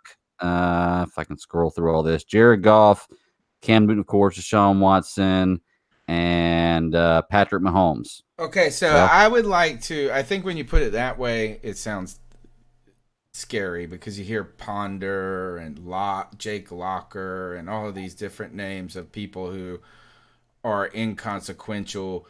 Going back to Brandon Whedon, I do think to put some context on that and where this differs a little bit is that there seemingly are 3 or 4 really high-end quarterback prospects this year.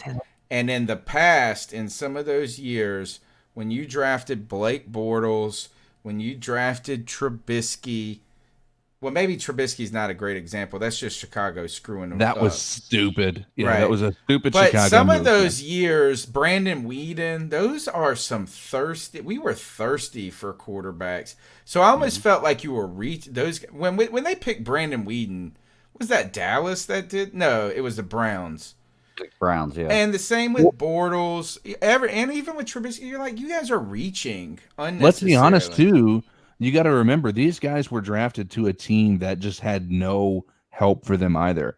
I'm not saying that they would have been in a different position, but I'm a firm believer.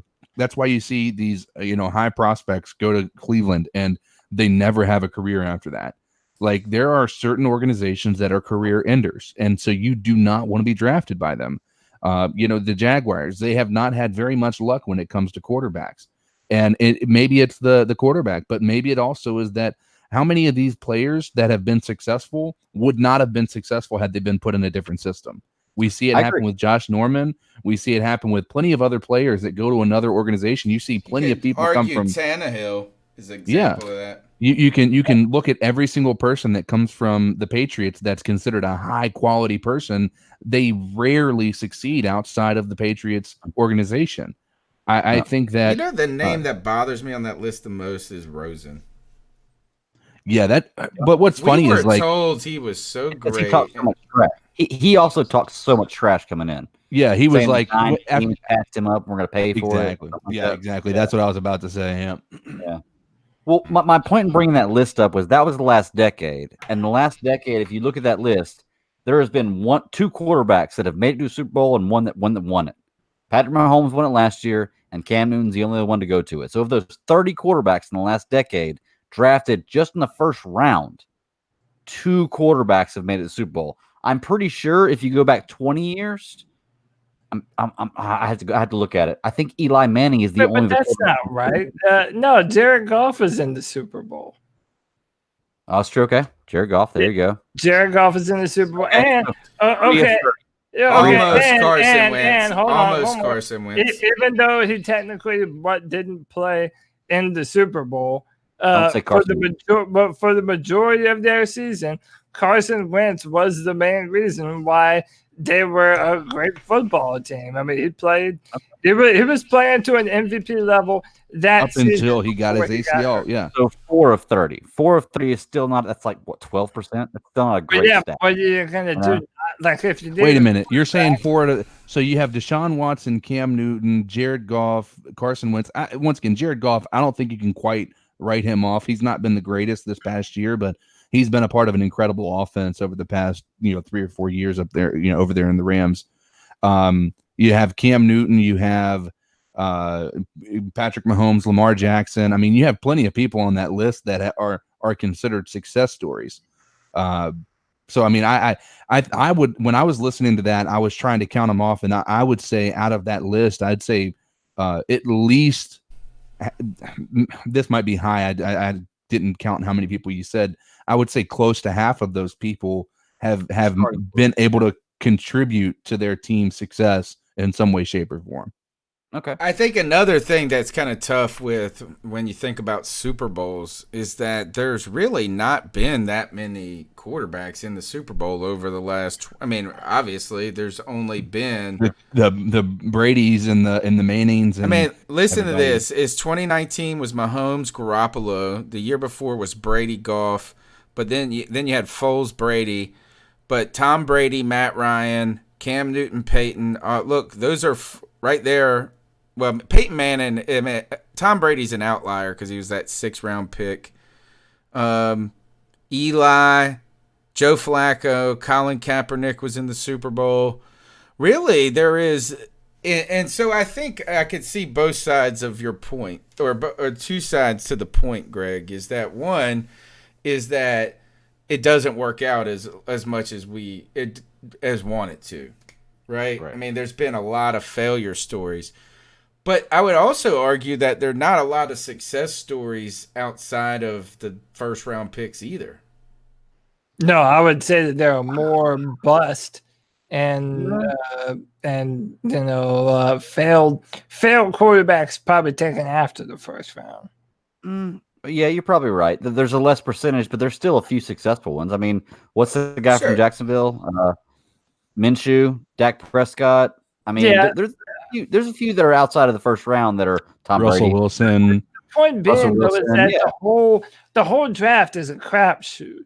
I mean, none of the GMs have a crystal ball and are able to peer into the future and see what these players will or won't be. You just have to scout them, determine whether or not they fit with what you do, and take them. I mean, trust me, if you're the Texans, you're not regretting moving up to 12 in order to draft Deshaun Watson. I agree. Yeah. Maybe he hasn't brought you there yet, but it doesn't mean that he's not gonna at some point. His coach is Bill O'Brien.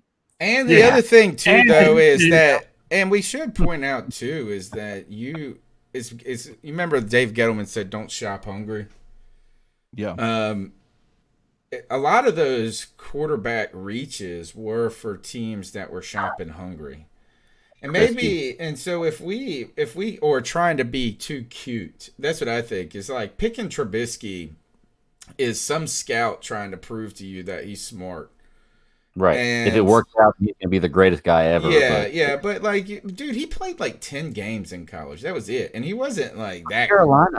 Carolina, which is a horrible football program. That was stupid. That was stupid. And so was Blake Bortles was up in that. But they were shopping hungry. So that's where I would be somewhat okay with it. Is that like, man, this guy was here. We didn't think he was going to be here, and we can't pass this up. I don't think trading up, though, is the right way to do it.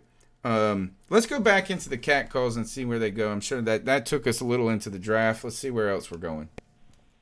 Chef again. What's up? Oh, Anyway, the whole way they treated Cam was fucking ridiculous. And I love when people love Cam. It makes me sick to my stomach. Literally sick to my stomach to think about it. I remember being at that game at Tampa Bay last season. I mean, here for Tampa Bay last season. Yeah. And watching how Cam Newton was and watching his worst game of his career and sitting there getting this just disturbing, nauseous feeling that, am I watching Cam Newton's last game as a Carolina Panther right now? And the whole year I spent myself convincing myself that was not the case. They could not be that stupid because this man is the biggest competitor in the NFL. And if you don't think that he can come back and get behind a halfway decent line, I'm just talking about a halfway decent line. See, that's where our problems are. I don't care what quarterback is back there. This draft, you better go after offensive linemen. We have not spent premium draft capital or any draft capital for that fucking matter on offensive linemen for a very, very long fucking time. Too little, too late. Far overdue. Yeah. I wouldn't mind to trade back to get 2 offensive linemen. Not a bad trade idea. back in first round, get 2 later first round picks, get both offensive linemen. I mean, if you can't get Isaiah Simmons, which is who I really want. Oh my God. If he can fall to us, bro, you got to go after him. You just have to. You have to. I mean, that man is a beast. Cody's right. He will be a beast in this league. It's a perfect Luke Kuechly replacement. If that's what you're looking for.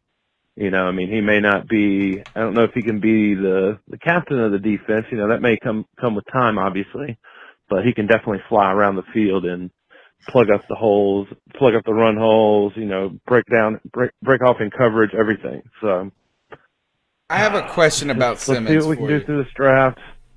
I haven't really been paying too much attention to free agency. A bunch of no names that I've seen so far. But yeah, I didn't get to catch the show this past Tuesday, but I'm catching up on Wednesday, and I will see you guys next Tuesday.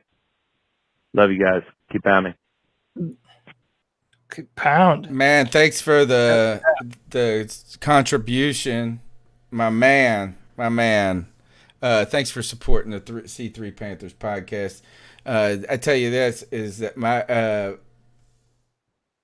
all right, I want to go back to Simmons. Let me go back to that because before I forget this.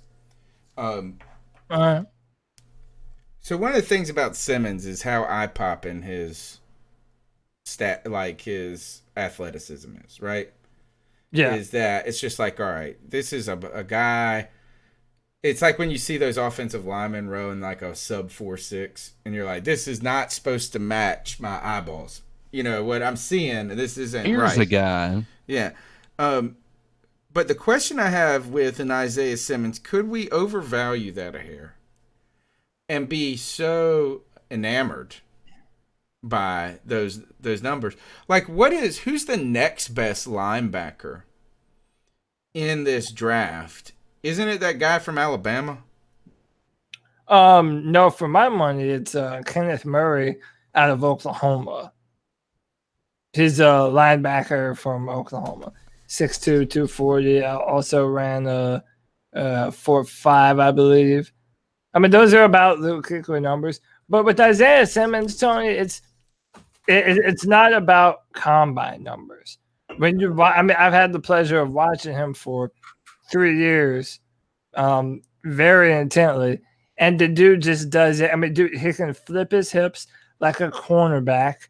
He can run like a running back, and he is, 6'4" with an 80-inch wingspan. Right. I'm not disputing any of that.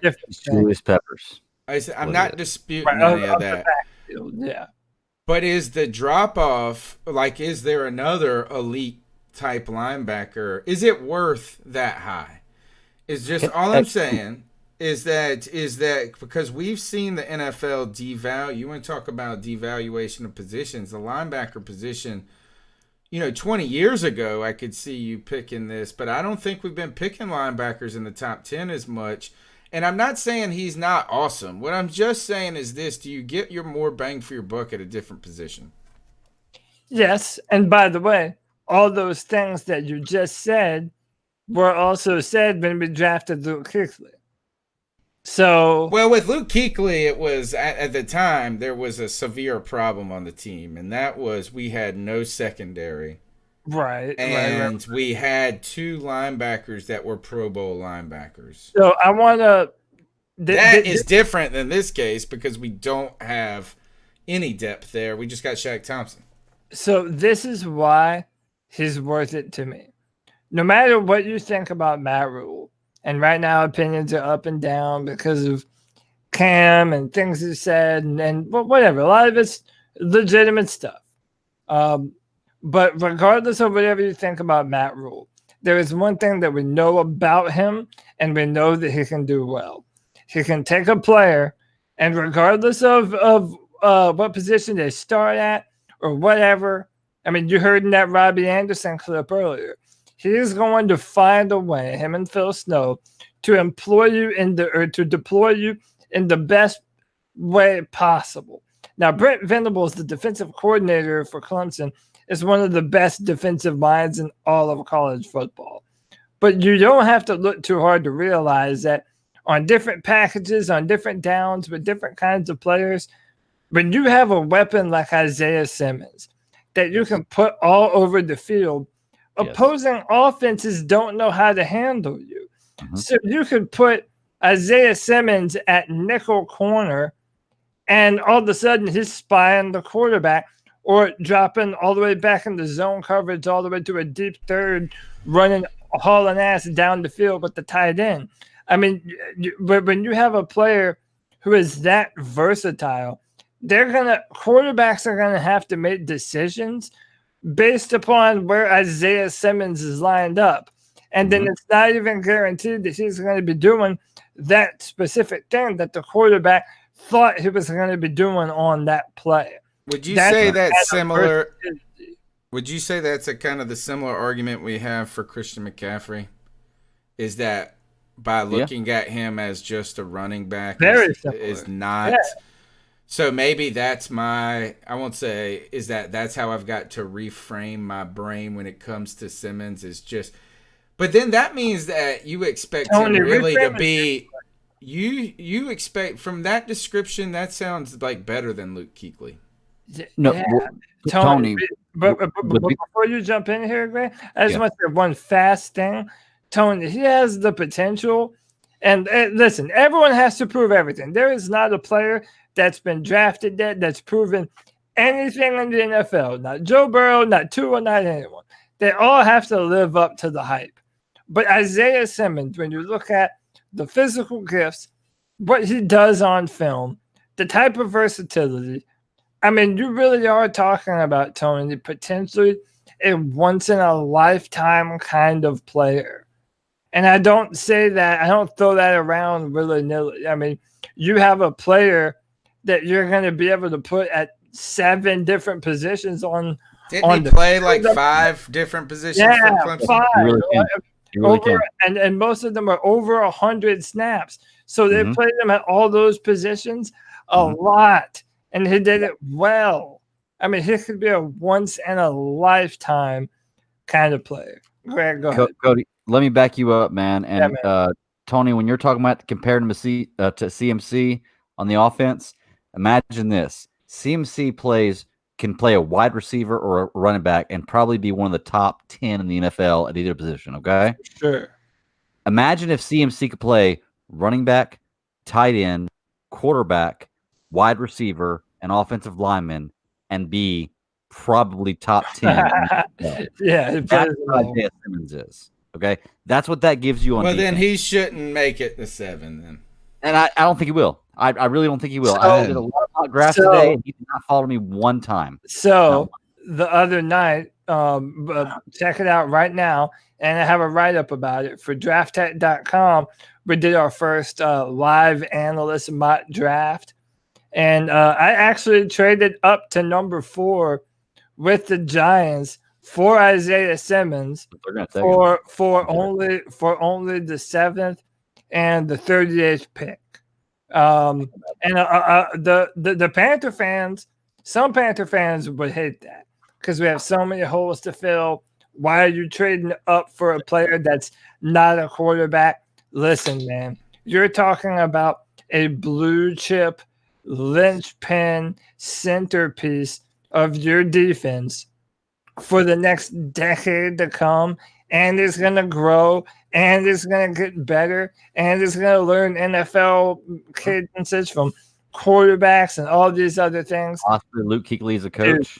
Yeah, man, dude. Isaiah Simmons is, in my opinion, the pick. And the Giants should not let him go, because then the Giants probably won't. The Giants have the opportunity to have the same thing that we have. Mm-hmm. We would have. If we get Simmons, you have Simmons and Christian McCaffrey, like these kind of transcendent type players. They have Saquon Barkley, who is that same. He's cut from the same cloth. You know. Can I ask you? Can I make a suggestion for a segment? Yeah. Predict the headline. All right. Ooh. So the day after draft night, or that first round, the day after or the night of, what is the headline? Is it and it doesn't have to be Panthers related. I mean, what is this biggest surprise based on what you know now about the way things are working and who's on? What is the biggest surprise coming out of the draft on the first round?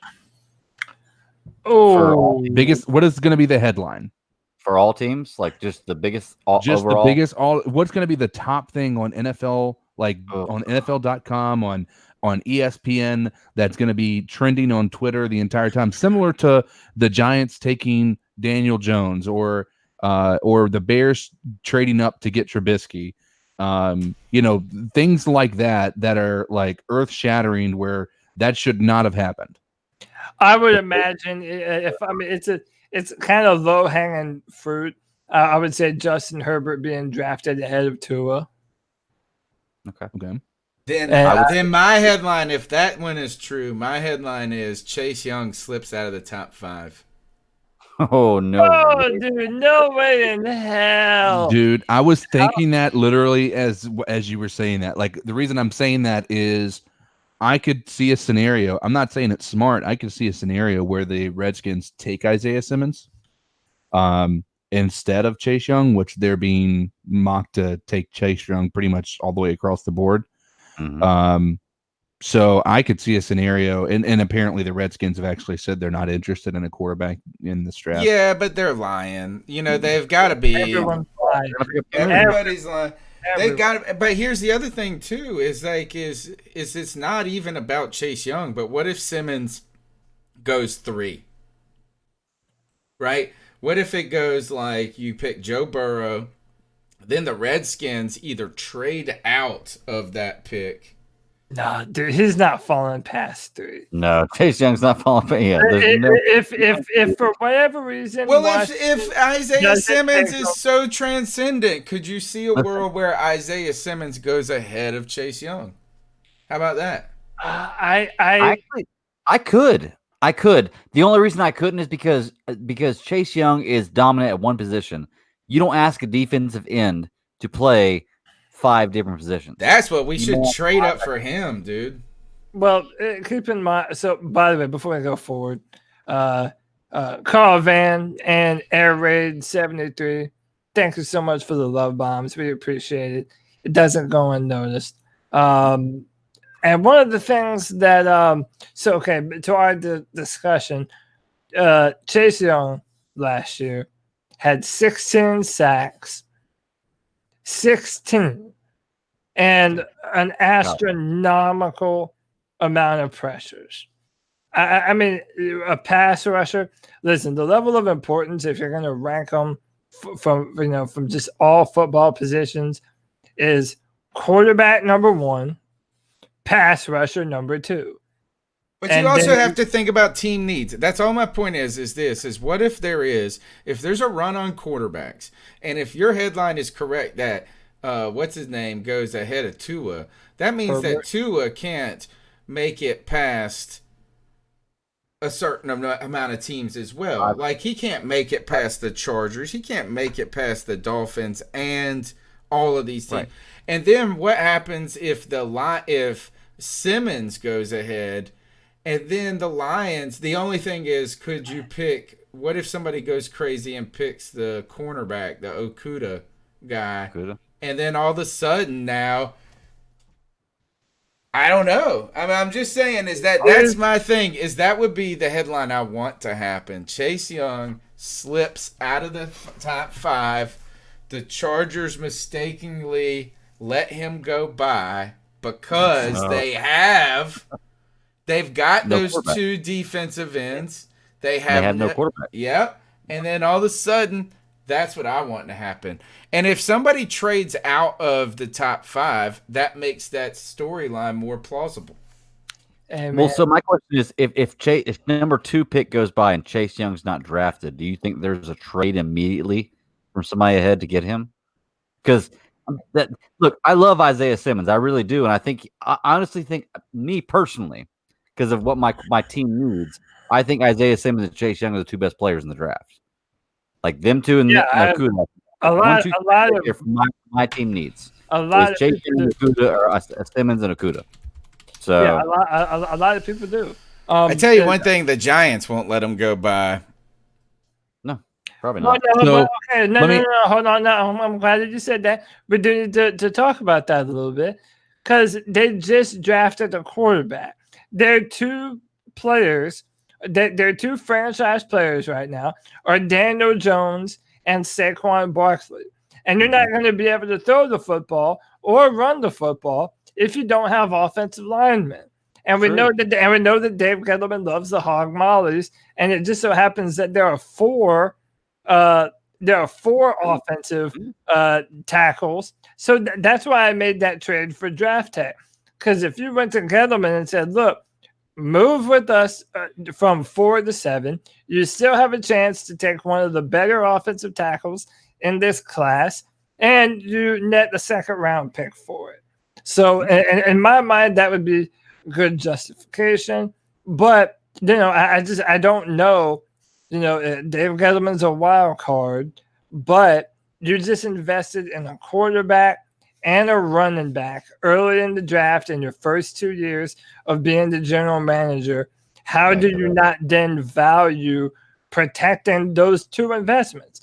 Because you're not just protecting one of them, you're protecting both of them by allowing them to run the football with Saquon.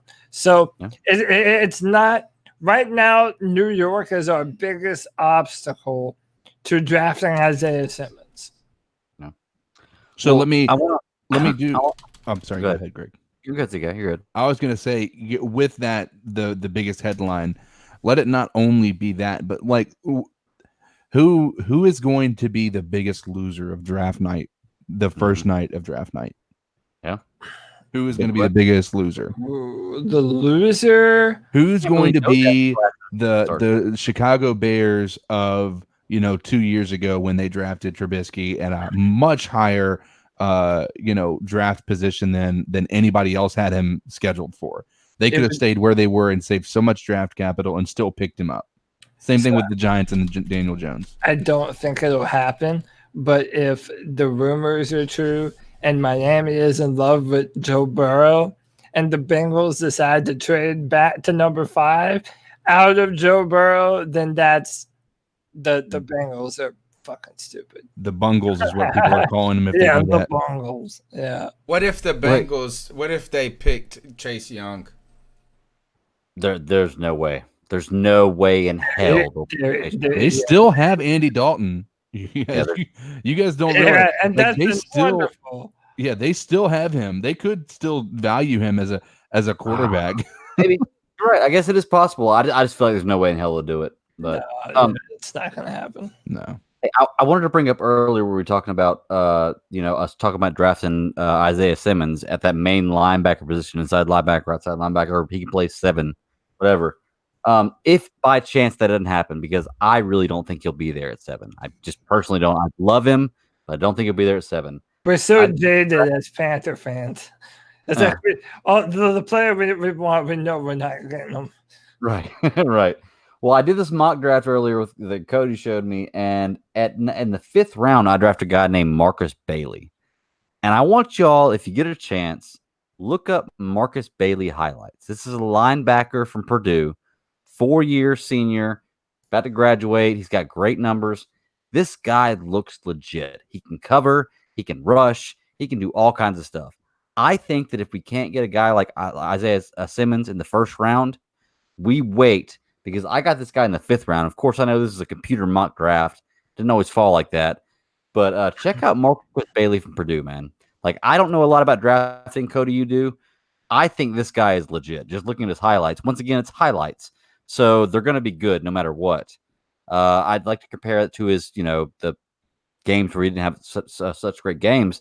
But in the games I saw, he was getting 2-3 sacks, from rushes. He had a couple games of 2 interceptions. He had a couple of interceptions returned for a touchdown.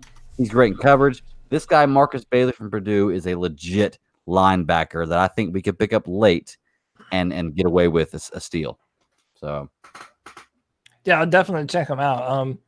There are still a number of players that I have not watched film yet on. That's what I'll do before next Tuesday. I'm gonna put out my updated big board. Do you want to hear Daniel Jeremiah's his first 10 picks?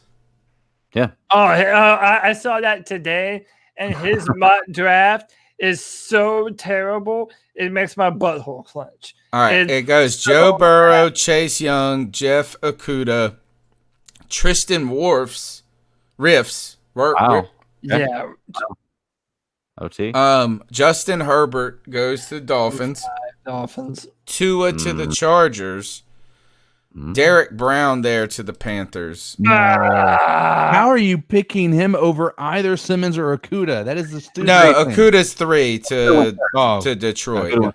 I didn't pay attention. But Mekhi Becton, it's a lot of offensive tackles, man, in this top 10. See, and that's the thing. That's why my headline is, what if the Redskins stun us and pick a quarterback? That would be awesome. I think the Redskins are going to pick up Cam Newton, to be truly honest with you. Ron Rivera, why not? Who do you have there? Wayne Haskins, bro. Yeah. Right. Wayne Haskins, awesome. Wouldn't he be great to learn to Cam Newton for a year or 2? All right, let's go back to the calls. Next call. Hey, Panthers podcast. G. Cavassier. How y'all doing? What's up, G? You guys and your families and friends and loved ones are, staying safe in this trying time that we have with this damn, coronavirus. But I want to talk to y'all about something, about this draft coming up that, is going to be a virtual draft this year. Which everything is going to be okay with that. Everything is going to be okay with that. Now, here is my draft picks. These are the first 2 picks I want. Number 1, in the first round, you got to get Simmons, man, out of Clemson. That damn dude, man, that dude can play linebacker, and he can. If he don't match out linebacker, they can put him in safety. I mean, I seriously thought that would happen, but hey, That's my opinion. I mean, we got to get this dude. And I believe if he falls to the second round, that he will, but it would be nice, you know. Another dude that I like, man, is A.J. Terrell out of Clemson. I'm telling you, man, that damn cornerback is a that dude is nice, man. That dude is nasty as shit, man.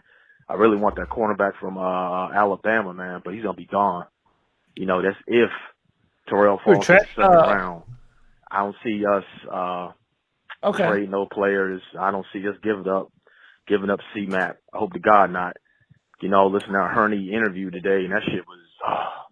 I hate to hear Hurney talk sometimes, man, because it's like that dude is lying through his fucking teeth, man. I swear. So, guys, give me your takes on that. You know, Simmons in round 1, and shit, A.J. Terrell in round 2. If he falls in round 2, man, I'm not sold on Derek Brown. I'm done with him. Out of Auburn, that dude is overrated. I'm sorry. I'd rather everyone's souring on Give me your thoughts on that. Keep pounding.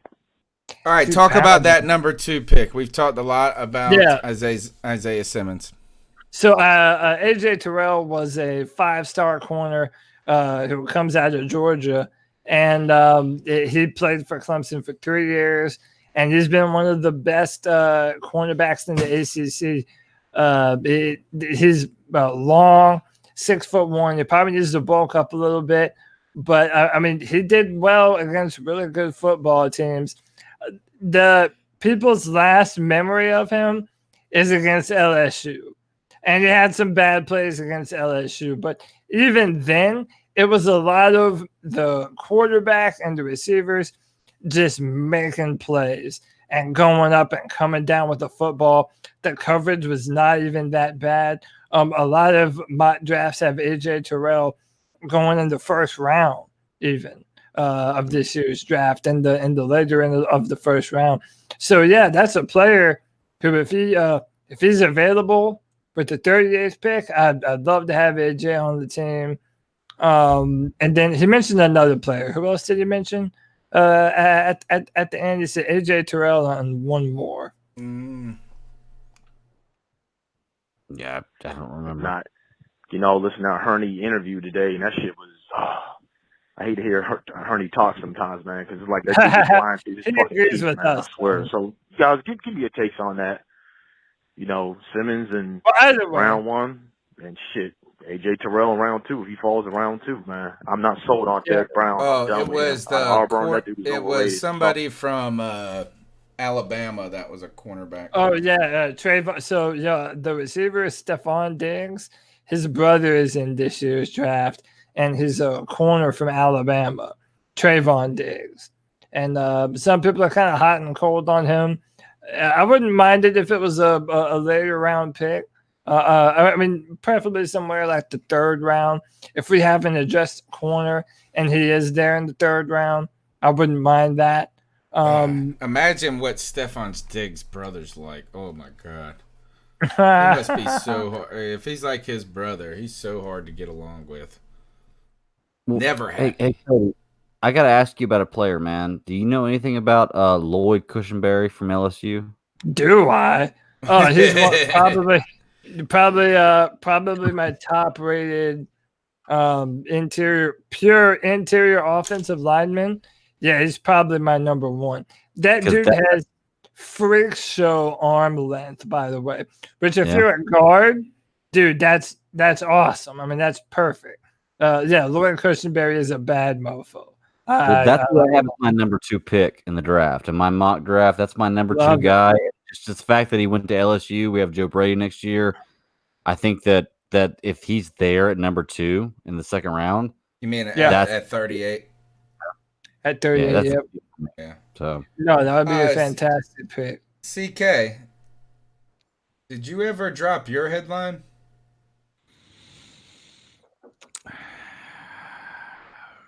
I didn't, but I think mine, because I was similar to yours, I hadn't really thought of. You know what mine's gonna be is Tua falls farther in the draft than anybody anticipates.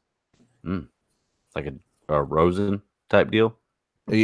I'm thinking more like and maybe this is a bad example because I can't remember where they were expecting him to go, but more like a Lamar Jackson type of situation. Okay. Dude, what would you all feel like if Tua started to fall and then the Saints traded up and drafted Tua? I'd be all right with that. I would want to kick the Saints in the nuts. I'd be cool with it.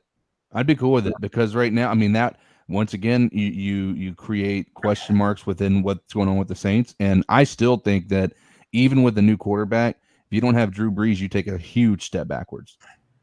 Well, They won all 5 games without him this year, though. Yeah, but Sean Payton and Tua. And that offensive line, but I disagree, CK. I don't think it provides confusion at the position. You know that at some point you keep on kicking this can down the road, but you're gonna have to have life after Drew Brees. Yeah, and again, it's the same. That's the player that people are comparing to is Drew Brees. The way he manages the pocket, goes through his reads, is accurate with the football. I mean, left-handed, which is so awesome. It would be a seamless transition I'm a for lefty. New Orleans. So I would hate that move if it happened. But I would not be surprised if the Saints say we're going to take a quarterback of the future if one did fall. Well, they have to start thinking about it. You know, well, they gave him a first-round tenure, right?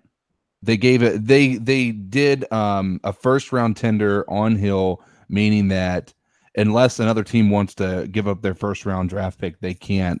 I mean, they can make an offer, and if the Saints aren't willing to match it, then they have to get a first-round pick in addition to not having to do that. So basically, getting rid of him for a first-rounder at that point. So nobody's going to take that. Nobody's taking the first-rounder for Taysom Hill, right? Which makes you wonder what they think about him. You know, I still think there is no way in this world, and even within the Saints organization, as we heard last week, there is no way in hell that they think that Taysom Hill is the future.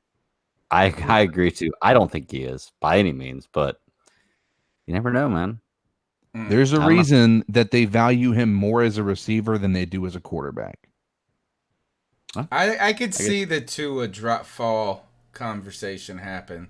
Yeah. Well, I think that's where I kind of went with my question about COVID and whether or not this whole process of social distancing is going to impact one player over another. And I think when I look at what teams are going to, be giving up, I mean, you've got to hit. If you're in the top 10, you have got to hit on whoever you draft. If you don't, it is a huge and a significant impact, and it sets your organization back possibly years if you don't. And so if you as a Miami Dolphins situation, let's take that into consideration. You have Ryan Fitzpatrick. He's not the answer, right? He's a nice headline grabber. He can do some things on a irregular basis, but you want to have that guy is going to be able to succeed. And right now, all you're hearing is the propaganda that Tua's side of things is getting out there saying, I'm super healthy. I'm able to do everything I possibly can. And nobody is able to verify it. Similar to what's happening with Cam Newton. I hope Chase Young slips, dude. That's going to be my dream for the next 3 weeks. That is my dream. Hoping one hand, shit the other, my friend. Yeah, but here is what you have to acknowledge, Cody, is that the NFL draft is unpredictable. It's true. I mean, is that last year Cleveland Farrell went 4. Yeah. Yeah. Right? Is that the Giants picked Daniel Jones at 6. Speaking of, is that what did Josh Allen do with the Jags this year? How was he? Remember how big that defensive end? That we were talking about him, kind of like Chase Young type conversation. I think no, a little bit. No. It was him and Nick Bosa, right? We're supposed to be the best. Yeah, but even if be the best, yeah. If Chase Young was in last year's draft, he would have been graded higher than all of them. Than Nick Bosa? Yes, way higher than Bosa. And look what Bosa has done. Yeah. In the NFL. I don't know, man. Maybe the Redskins screw up and pick a quarterback. That's all I can hope for is that somebody tries to be too smart, and that lands a Simmons or Chase Young or Okuda. I think one of those three. We need a defensive player. That's what we need. That's what I really hope we take Akuda so we can create a song called Akuda Matata. Yeah, definitely. All right, next call. There's short ones coming up, and then we'll get out of here. And CK and everybody. What's up? I just wanted to say this is Anthony Rochelle, and I just wanted to say this is a rebuilding, starting year. It's gonna hopefully build up the pieces of what we need to do. I think we still need to get an offensive line. That's just my opinion. I appreciate you guys. Hope you have a great day. Yeah, thanks, man. Thanks for the call. Thank you, buddy. I still can't. I think if we picked offensive linemen here, I would be disappointed. That depends upon who's left on the board. Right. Well, there's a lot of offensive linemen in the first round that are available, but I don't know if any of them are available for 7. Here's my thing. If we're gonna pick an offensive line in the first round, we've got to trade back. We cannot. I agree. Yeah, I agree on that. In my opinion, if we trade back, I'll give you that. Yeah, if we're actually adding multiple pieces, which I can see with what and Greg, you may agree on this point. I can see the team as Matt Rule trading back because I don't think that they would necessarily value a top 10 pick as much with the type of players he's been adding to this team since he's been here. And he's supposed to be so analytics based too. Yeah. So I can see them playing the long game and actually getting the pieces that they feel like are going to fill the holes and try to piece together the puzzle without having one person be the centerpiece. And instead having the team working as a whole. I don't know if that's going to be an accurate estimation of what they're going to do, but I could see a situation where they trade back just because a top 10 pick isn't something that I can see them valuing unless it is a franchise quarterback, possibly. All right, next go. Hey, this is Anthony. I just wanted to say to Cody that I agree that we should get Isaiah Simmons if we can take him. That's about it. Go Panthers. I just feel all right. So this is where my Chase Young thought came from. Is that there's too many top 10 picks in the top 10. And then you throw in the part that teams are prone to do some unpredictable stuff, needy teams, hungry teams for a quarterback, and this and that, is that there's got to be somebody who slips. And that was kind of where my conversation went early in the show a little bit, is that you guys have told me this. You've told me that Isaiah Simmons, transcendent player. Chase Young, transcendent player. Joe Burrow, number 1 no matter what. Tua, best quarterback prospect, but injured. And you've also told me, too, that the Justin Herbert guy is going to go ahead of him. Like, at some point, somebody's got to be a bust. Yeah, and somebody's going to be there. So what if you trade back? Yeah. What if you got Kinlaw and an offensive tackle? Oh, man. Can I tell you guys this scenario that I've had running through my head? Would you, and this is so stupid, but I don't care because it's late in the show. Who gives a fuck? Let's say we draft Isaiah Simmons at number 7. Would you be willing to do a 1-for-1 trade of Christian McCaffrey to Denver for the 15th pick and draft Javon Kinlaw at number 15?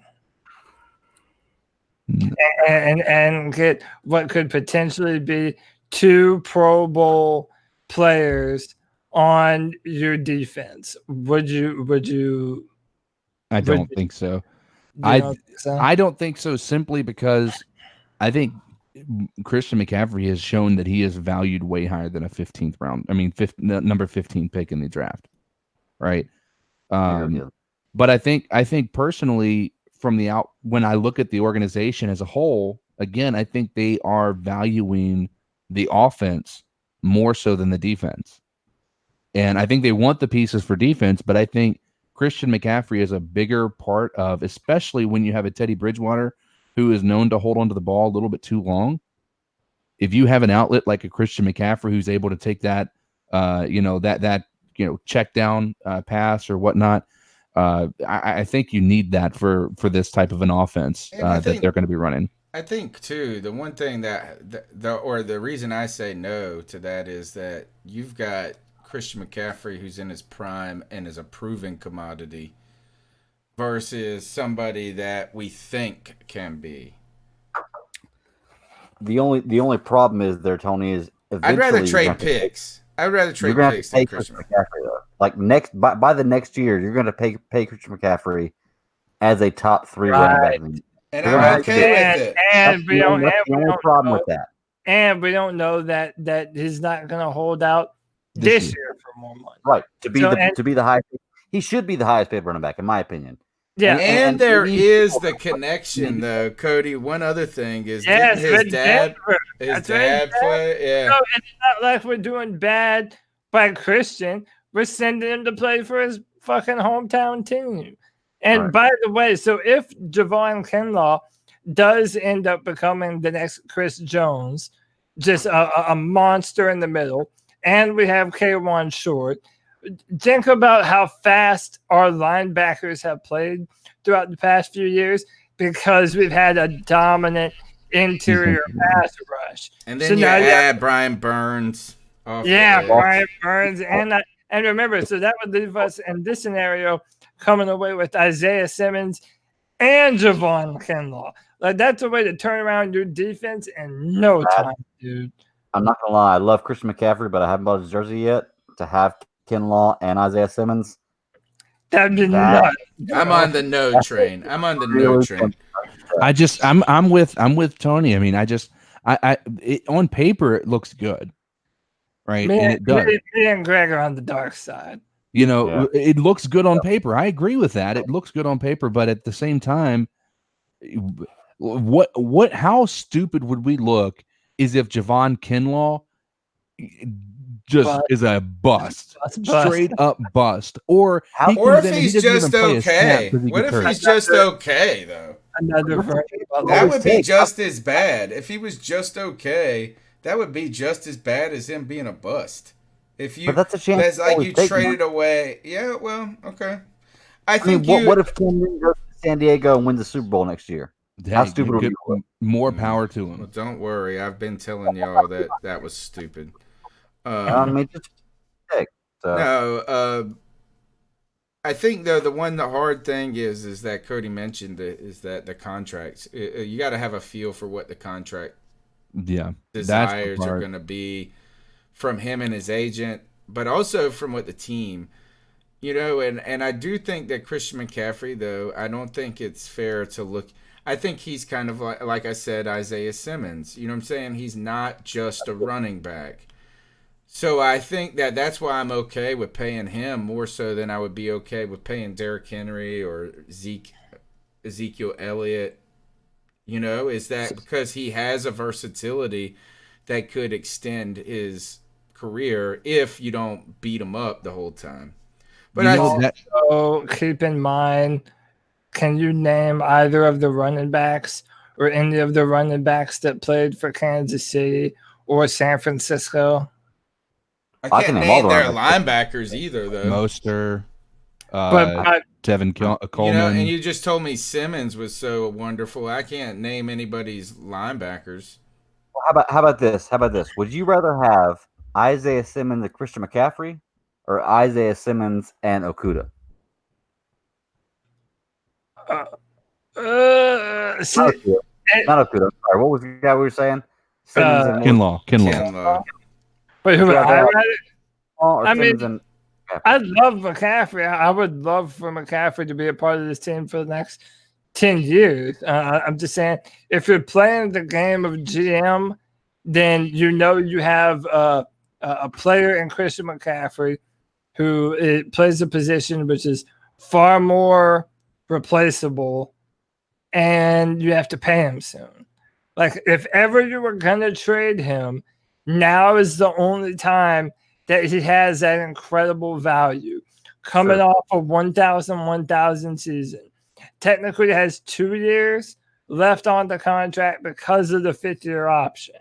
And again, it does apply to him. Yeah, that's right. Yeah, it does apply to him. And, I thought about Denver because that's where he's from. It's where his dad played. Brett or John Elway would be all sentimental if you called him wanting to trade for one of his friends. Oh no! You know why? I'm gonna ruin this. This sounded cool until we just remembered that Denver signed Melvin Gordon. They signed Melvin Gordon. I didn't know that. Right? No. Didn't he go play? That's it's Denver because he's playing in conference. Yep, you're right. Yeah. All right. Did? Here, that's the blanket on your. That's the. No, that's never going to happen. Just like Chase Young falling out the top 5 isn't. Or you trade him to. What if you traded Christian McCaffrey to Detroit for their number 3 and got Chase Young? What value? What value would you have? What would you be willing to give up to move to number 1 to get Joe Burrow? Oh, why did you have to ask that? I don't think we can. I don't think there's anything you can do to Cincinnati that we can give them because they have Joe Mixon. They don't need a running back. We have nothing to offer them. Yeah, but he ain't done nothing. Are you kidding me? He was like the 4th running back in the league last year in yards. He's a good running back. Yeah. He's a damn good running back. Like, they have no reason to go away from. Well, I wouldn't. If I had Joe Mixon, I would not trade to get Christian McCaffrey. So we have nothing to really offer him other than that. Maybe Brian Burns, but we're not going to trade him, and they're not going to pick him for a top number 1 pick. What if Miami goes after Burrow? Which is possible. That's what the rumors are right now. That they like Joe Burrow. I mean, dude, they could give up 4 first-round picks. They could give up 3 first-round picks this year and next year. Yeah, but and then I think the Bengals should do that. I would do that if I was the Bengals. I would too, because especially if you're playing the long game. But why? Because I would take Tua and those 5 first-round picks and get me Chase Young next year. You've got to play the now game. At some point in time, the Bengals have been playing the long game for a long time. At some point in time, you've got to pull the trigger. And you got to play the now game. I disagree that they've been playing the long game for a long time. They've been like Joe Burrow with the receivers they have, the offensive line they have. You've got to take that position. I mean, you've got to. I think they're getting old. I don't think that they have. Yeah. And on top of that, too, what if you just believe this is Burrow is very good, very, very good, but with a limited sample set of his greatness, he's not as much of a guarantee as people make him out to be. So by having 4 first-round picks, what if the Panthers had the number 1 pick in this draft? Just go with me for this. What if we didn't trade for it? What if we were the number 1 pick and Miami came to us and said, we'll give you 4 first-round picks over the next 2 years to come off of Burrow? Would you do it? And I would say yes. I would. Bridgewater, yes. Yeah, hell yeah. With Bridgewater, I would. But at that point, you're having an entirely different discussion. Why? Because you can still get Herbert. You can still get the combination of Joe Burrow and Joe Brady just produced the best offensive season that a quarterback has ever had. And I think you guys are giving you have. And no, it is one season, but one season. Okay, but this we can do this with everyone. Like you're talking about. I think you've coronated Joe Brady too much, even. But well, I mean, but no, I mean, to be honest, it's fair to say if Joe Burrow is potentially a one-year wonder, then yeah, maybe Joe Brady is too. But dude, look, I mean, but when you look at what they were able to do together, yeah, if you had the number one picks, you're not passing up on that. You're just not. You're not passing up on that. Yeah, I mean, I think for us. I like the 4 picks sounds good, but I think that when you do have that combination of Joe Brady and Joe Burrow, it's hard to pass that up, especially seeing that success that happened in LSU with those two together. Yeah. However, what's up, Tyler? However, if we have the scenario that we have right now, I think it makes a ton of sense for the Bengals to take that 4 picks and then go ahead and trade out of that. Because, I mean, the reality of the situation is they're not going to be out of the running for a quarterback this year. It may not be a Joe Brady, but it's not going to be, somebody that's going to be garbage 9 times out of 10. Yeah, they could still get Tua. They could still get Herbert they're going to have. They could draft both have a lot. And the reason I'm saying this is I look at that team, and you guys. I mean, and once again, the Bengals have been irrelevant for so long. Maybe it's because of that. But I see a lot of holes for that team as well, and I feel like they're in a rebuild. And right now, if they don't go quarterback this year, I wouldn't be surprised. You still have Andy Dalton, who can go out there and game manage, if you want to call it that. And what you can then do is focus on building up a team before you get your quarterback next year. Or you could get that quarterback this year and all those picks. Yeah. I would do it. Yeah, but I would do it in a heartbeat, even if we have Joe fucking Brady. But again, it goes back to this, and I feel like I've almost, in order to not harp on the injuries so much, I feel like I haven't said it enough. If you're injured in college all the time, why do you think it's going to be different in the NFL? If that's your point, then go with Herbert. Go with Justin Herbert. You argue the same point the other way. If you're not injured in college, what makes you think you're not going to be injured in the pros? I mean, no, I'm saying it actually doesn't go the other way though, because I'm saying if there aren't too many scenarios where you have a college player that's injury prone, and then they get to the NFL and they're fine. Like that almost never happens. I agree. Let me ask you something, Cody, because you know this better than anybody. The Deshaun Watson Clemson Tigers. Yeah. Could they have beaten the Joe Brady and the what's his name? The first round pick. Burrow. They have beaten the Burrow LSU Tigers. That we're gonna do a whole nother subject, but we didn't have the only reason I ask that is because it's not just about team and hasn't won a Super Bowl. Well, hasn't got first round, I don't think, right? Well, Deshaun lost to Alabama, and then he beat Alabama the very next year. So, do you think he would have beaten Joe Brady and Burrow this year if he was playing? If it was that same, what Clemson team are we talking about? The one that won the national championship. Yeah, the team that Deshaun Watson was playing for. Take that team, put it against LSU in the national championship. Who wins that game? That's what I'm saying. Now, you have doubt. That's why I say I feel like there is. That's my doubt in Joe Brady not Joe Brady, Burrow. No, I mean I won't be a homer. There's still no guarantee that a phenomenal year. One time, he also had 2 years before that weren't as great. Whereas, which people say I have a boner for Tua Tagovailoa. Tua Tagovailoa has played at a top 2 or 3 level every year he has played. And he would have been number 1 had he not gotten pulled in the fourth quarter every game he played because they were so far ahead. So that's why I feel like Tua Tagovailoa is a better quarterback than Joe Burrow. But okay, how much this is kind of unfair, but how much film or how much Joe Burrow have you watched? Like, have you watched him from play to play? How he maneuvers around the pocket? How he anticipates? Okay, I'll give you that.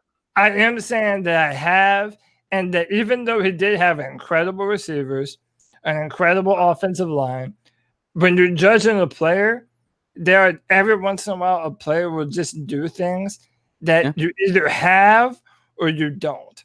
And and all of my years looking at quarterbacks and judging them, I don't think I've ever seen one who has better pocket awareness than Joe Burrow. Let me ask you this. All right, how about this? Is if the Kansas City Chiefs called up the Cincinnati Bengals and said, we will trade you Patrick Mahomes for Joe Burrow, would you do it?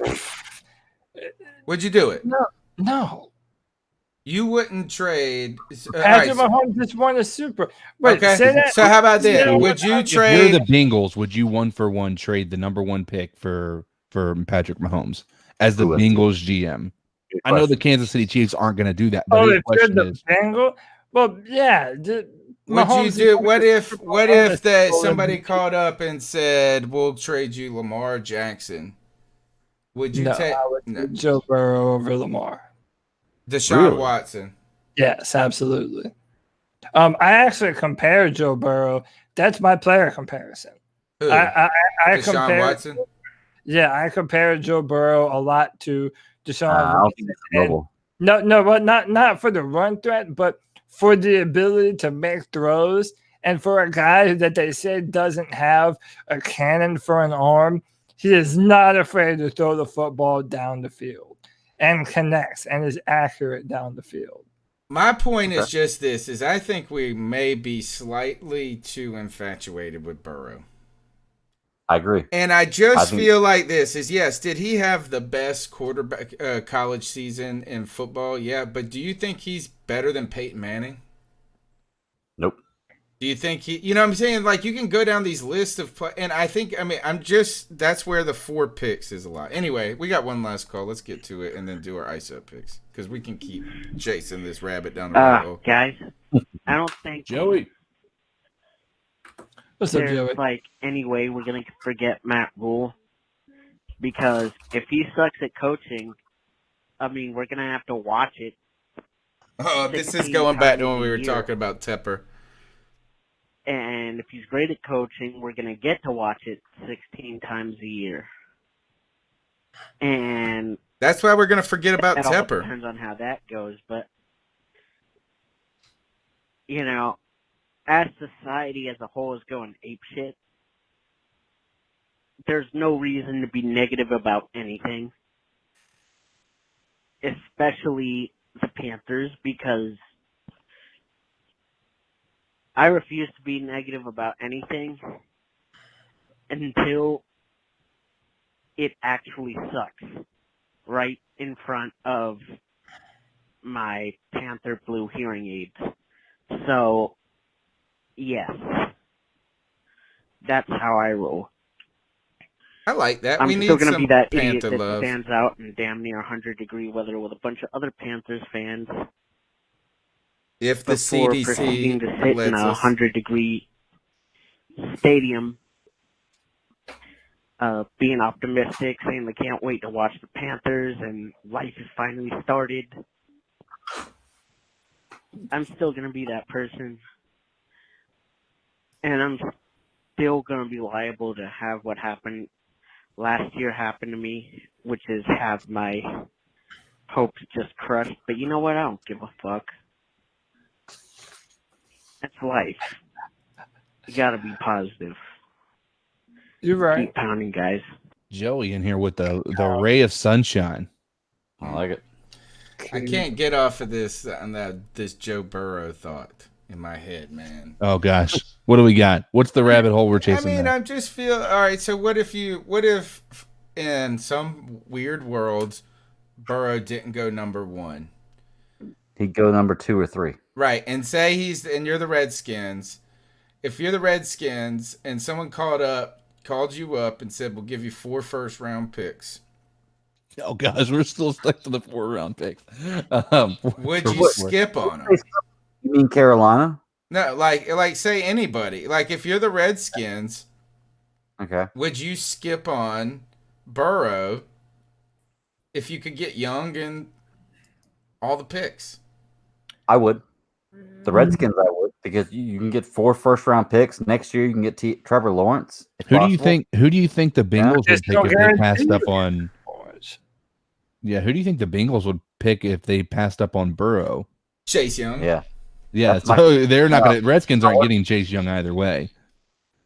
In that case, in that environment, I don't know. Chase Young's worth more than Joe Burrow.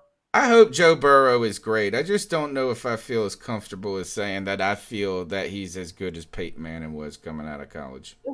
I give you that. I don't agree with that either. So he hadn't proven nothing.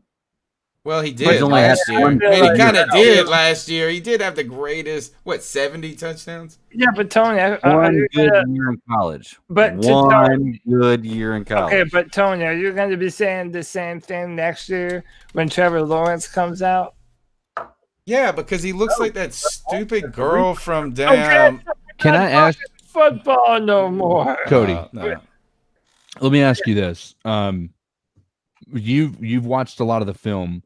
You've said that Joe Brady would have been a 5th-round pick had this last year not happened. What do you feel has changed for him, and how is that not just associated with a system? So I can understand exactly what we're dealing with. The system is a lot of it, but it is important to where a quarterback goes. It's not a shocker that Drew Brees is a much better quarterback in New Orleans than he was in San Diego. So, and it's also not a mystery that when Sean Payton was suspended for a year, the Saints didn't do anything. Right. So, with that said, and it goes back to if the Panthers did have the number 1 pick, yeah, you're not gonna pass on that peanut butter and jelly option you have the opportunity to make. But from if you're asking what did better this year was 1, throwing the football down the field, throwing it with accuracy, poise in the pocket, going through his progressions, knowing the field, recognizing stuff pre-snap, calling out changes, his spatial awareness, both down the field and in the pocket, are exceptional and improved a lot. They just asked him to do a whole lot more, and he did it all at a high level and then some. So, but really just throwing the football, the dude had an 82% completion percentage. Yeah, I mean, does that the reason I bring that's insane. No. The reason I bring that question up is because I think that the only reason I could see the Bengals passing on Burrow is that they look at the film and they see they see that they're going to be more likely to get a 5th-round Joe Burrow instead of a 1st-round Joe Burrow. Right. A Joe Burrow from his junior year as opposed to his senior year. Well, their head coach is a West Coast style offense guy, but so is Joe Brady. So it's variations of that West Coast style. Yeah. So it's a matter for them too. I got a. When did LSU play? LSU played Texas A&M in 2018, and it was 74-72. Is that right? It went into like crazy overtime. But that's a deep battle. Yeah. You can't. They both bad. At the very end of the game, they had to throw. Was that 2018 though? Yeah, start from the 10-yard line after every touchdown. Well, I want to ask you this, Cody. Though, just say, for instance, Joe Burrow does not make it to the You broke up. Now we can't hear you at all. Yep. We heard Joe Brady doesn't. I think you were about to say doesn't make it to the national championship. At the very end, your sound. What in the world? Yeah, I think it has more to do with your internet for some reason, because it's if you were in the middle of talking and then it just got digital distortion. So. Yeah. Is he leaving and coming back? Yeah, he's gonna come back. Okay. All right. Well, yeah. We'll ask that? Is that Can you hear me now? Yeah. We can. All right, try that Well, I one. don't want to interrupt you. Go ahead. If Joe Burrow didn't or doesn't was where we lost you. Right. Well, if Joe Burrow does not make it to the national championship game last year, let's say he throws the exact same amount of yards, the exact same amount of touchdowns, everything else, but his defense lets him down, and he doesn't make it to the national championship, do you look at him as the solely number one pick? Nobody should go anywhere else. He is the guy. Or is it recency bias because he won the national title? No, he's probably still number one based off of the if he didn't lose it and it was the defense, yeah, he had an incredible season. He won the Heisman. And he finished so strong too. 46 points against Alabama, 58 against Mississippi. Against Oklahoma, he had 8 total touchdowns. Yeah, 63 points in the Peach Bowl. And he plays with such confidence too. I mean, when you watch that game, as much as I wanted Clemson to win, I mean, you just saw him like he came out. He had didn't he get hurt, and then he just came back and he didn't let it phase him. I mean, the guy came out there with such poise and calm. He was just so calm and collected. He was in such a zone. He was in such a zone, dude. He was seeing things in slow motion last year. Yeah. Yeah, and the only thing I saw of him was that championship game. That is the only time I actually saw him playing. Yeah, because I don't really watch college football. And me too. I've got to say, I mean, his deep ball is beautiful. Like it is. I would almost compare it to Russell Wilson's ability to get that ball over top of defenders' hands and then just drop it right in the bucket on the receivers. It was just incredible. Yeah, like, and it was. I mean, there was nothing that the Clemson defensive backs could do. I mean, they weren't in bad positions all the time. It was just the balls were placed in such a great place. Feeling it. He was straight feeling it last year. He was in his zone. All right, so Joe Burrow, consensus number 1. You wouldn't trade the entire world for him, no matter what. All right, guys, let's get the hell out of here. Let's do our ice up picks and go on. We have flogged the draft. This is why I don't like the draft, Cody. In preparing for the draft, we just talked for like 2 hours about shit that's not gonna happen. But Tony, maybe not gonna happen. It's not about you. Your fans love it, man. Fans love this shit, and we do it for them. That's why. Right. Let's ice some fools up. That's what I want to do. I want to ice some people up. Ice up pick. I'm going to go first tonight. My ice up pick goes to PlayStation.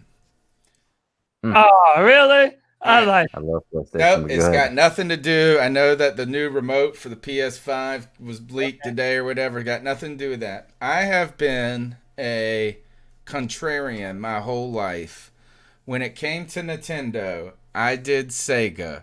When it came to Xbox, I did PlayStation. I've been a PlayStation guy. I've had a PlayStation 1. My man. All the way up, right? I've had every PlayStation system that there is. Same. I even bought the PlayStation. Was it the 3? The Vita? The 3. No, I didn't have that one. But I had three PlayStation 3s. Like I bought it the first when it came out that Christmas. Then they had like the Slim and yeah, I had the $600 one with when it first came out. It cost me so much. I felt ridiculous paying $700 in 2008 for all of that. It ended up breaking, like dying on its own. Thank goodness I bought the warranties. That's the only reason I have multiple PlayStation 3s. So I got the PlayStation 4 now. I always play video games around Christmas time. Like when I got a little time off from work, I'll buy a bunch of PlayStation games ridiculously. So I bought the PlayStation 4 for my kid 2 Christmases ago, and then I bought myself a bunch of games with it and gave them to him as his Christmas present. Right. But other than that, I'm like real streaky, and I don't play it a lot. I pay for the PS whatever stuff, the PlayStation Plus, because you got to have it to play on the internet. You sound just like me. So this January, I got my renewal for PlayStation Plus, and every year that this happens, my wife bitches at me when she sees it on the credit card, and she's like, "This is the one." Like, my wife will waste money on all types of shit, but she gets so upset about this fucking yearly package for the PlayStation. Well, PlayStation also issued us a charge of $621.26. What? My wife refused the charge, right? Yeah. Like she just called the bank. We tried calling. She first tried calling PlayStation. She did this once she saw that money. She got scared. So she called PlayStation, went on their website, couldn't get anybody. And it was like, due to high volume of anyway. So we refuted it with the bank. I haven't been playing the game a lot. My kid has been doing other stuff on his iPad. So we go to fire up the PlayStation last month, and we're banned from the PS Network. So I was like, all right, well, we don't really need it. I ain't got time or money right now to worry about this. We're going to Italy and all this shit, so we'll figure it out later. Well, we cleaned out the playroom yesterday. We got all of the shit straightened up, and I said, son, we're going to get the fucking PlayStation working again. So I spent hours and hours on this, going to deduce this, and after like 3 hours of yelling with the keyboard chat, I was chatting with these people. Obviously, somehow my PlayStation account got hacked or something because somebody downloaded $600 worth of games on my account somehow. It won't us. I said, dude, look, we ain't bought more than $10 in one transaction in the last 3 years. Right? We bought Facebook. Like, the only thing we ever buy is the fucking, every now and then I buy my kid that loot box shit on Fortnite for some skins or something. Anyway, they refused. They will not reactivate my account unless I pay that $621. F that. Create a new account, dude. That's what I had to do. But my kid's fucking crying over there because he's lost his skins. He'll be all right. But I want to know tell your what kid to the work hack for that is. $600. What is the hack? Like, how does somebody else download games? He didn't lose his. He should still be able to log into his Epic ID on Fortnite and still get his skins back. Dude, this hacker. I lost my Netflix account. I was able to recoup it, but it wiped all the stuff that I had built up of that I had saved and movies and stuff. Got rid of all of that too. Hacker got my account. I still can't log into my Twitch account. Damn.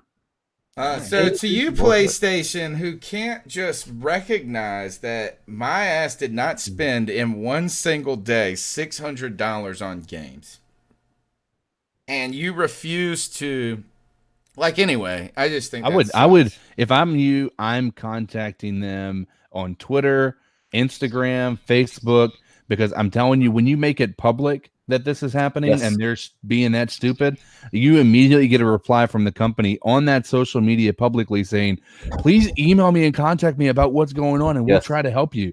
And then all of a sudden, agree, man. When Disney Plus wouldn't give me my membership, I went on Twitter and did that, and they immediately contacted me. CK's right. I told him, I said, I have a podcast and I've got a social media with a decent reach. I told him, I said, I'm going to start going with Microsoft if you don't watch the fuck out. And I will never buy an Xbox. So that's how pissed I am at PlayStation. I even said that. Here, Joey Esquivel wanted me to play this 9-second clip. Guys, I don't think we have to worry about the Redskins taking Simmons or Young unless they could play special teams gunner. It's true. I was going to ask this is, would Isaiah Simmons, would he be an all-pro on special teams? Oh, my God. He would be the god of special teams. Yeah. Okay, so ice up, and now I am back on PlayStation and play some Overwatch or whatever. Very nice. I don't know if anyone else wants to go next. I kind of have mine, but if anyone wants to go first, I can go. Well, fire it off. Get in there. Go ahead, man. Yeah, go ahead. So it was announced either this morning or last night that for the first time ever, if there is a training camp, mind you, HBO Hard Knocks is going to feature two teams, the Los Angeles Chargers and the Los Angeles Rams. Sounds like somebody's trying to fill stadiums. Dude, who gives a fuck, man? But dude, the last time they played or they did the LA Rams, it was terrible. One of the worst seasons ever. Jared Goff comes off so stupid in that show. Was that the one where Jeff Fisher got fired? Yep. Yeah. Yeah. Well, So they did Hard Knocks on him, and then the very same season they did Amazon All or Nothing. All or Nothing, and they got fired during the course of the season on the All or Nothing. That's what But it was. Those two teams, as they are right now, are the most boring teams that you can imagine. It's like, who cares? Until the Chargers pick up Cam Newton. Yeah, the only thing that could redeem that is if the Chargers pick up Cam Newton, then it's kind of must-see television. But even still, dude, quit forcing the Rams down our throat. And yeah, what CK said, man, dude, this is just about the Rams moving into a brand new stadium in a market that doesn't give a fuck about football, trying to shove it down people's throat to HBO, the NFL, and all the decision makers that are forcing this on people. Ice up, son. Ice up. All right. Get in there. Someone. CK, it's up to you, man. You want it? You go ahead. All right, cool. I am icing up. It's more or less the coronavirus, but it's a bigger type deal, or not a bigger type deal, but smaller type deal, where I'm icing up restaurants and pizza companies that are putting these commercials out that are talking about the no contact delivery and all this other kind of crap. What pizza place do you go to that after my pizza is cooked, they don't touch my food? Like, seriously, I've seen these pizza places. I've been there. You take it out of the oven, you put it in the box, you cut it.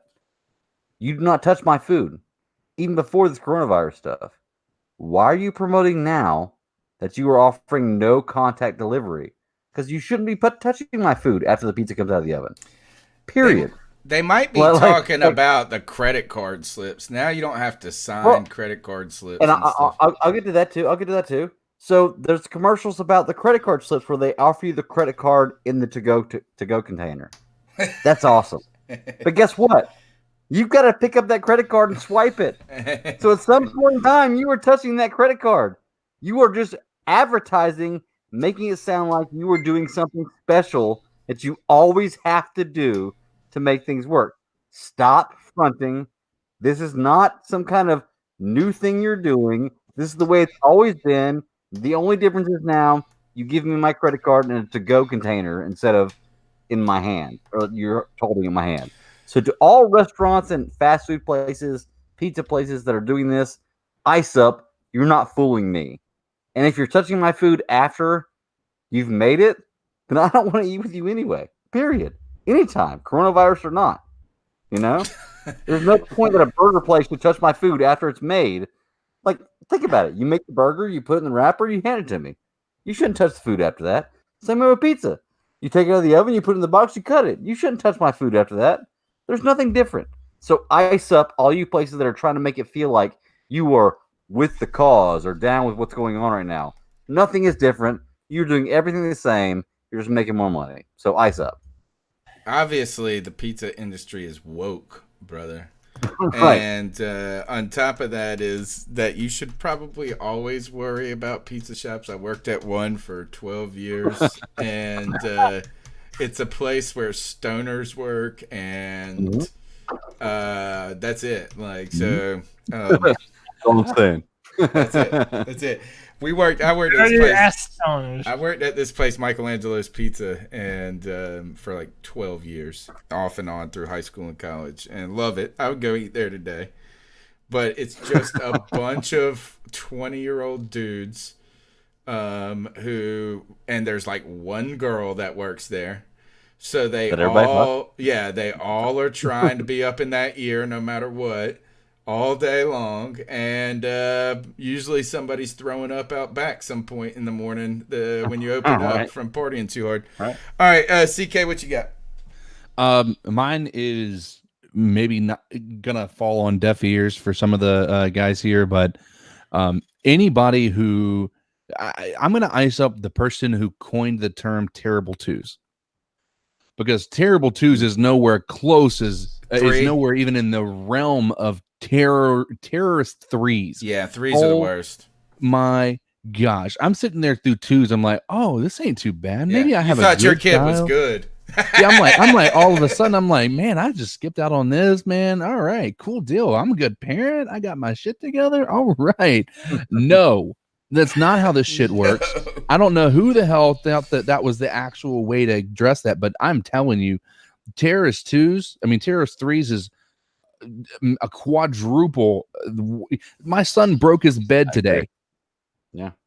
He threw his nightlight against the wall and broke it. The kid is a terrorist. I'm telling you. It's truth, man. Listen, he's developing a personality, and I don't like him.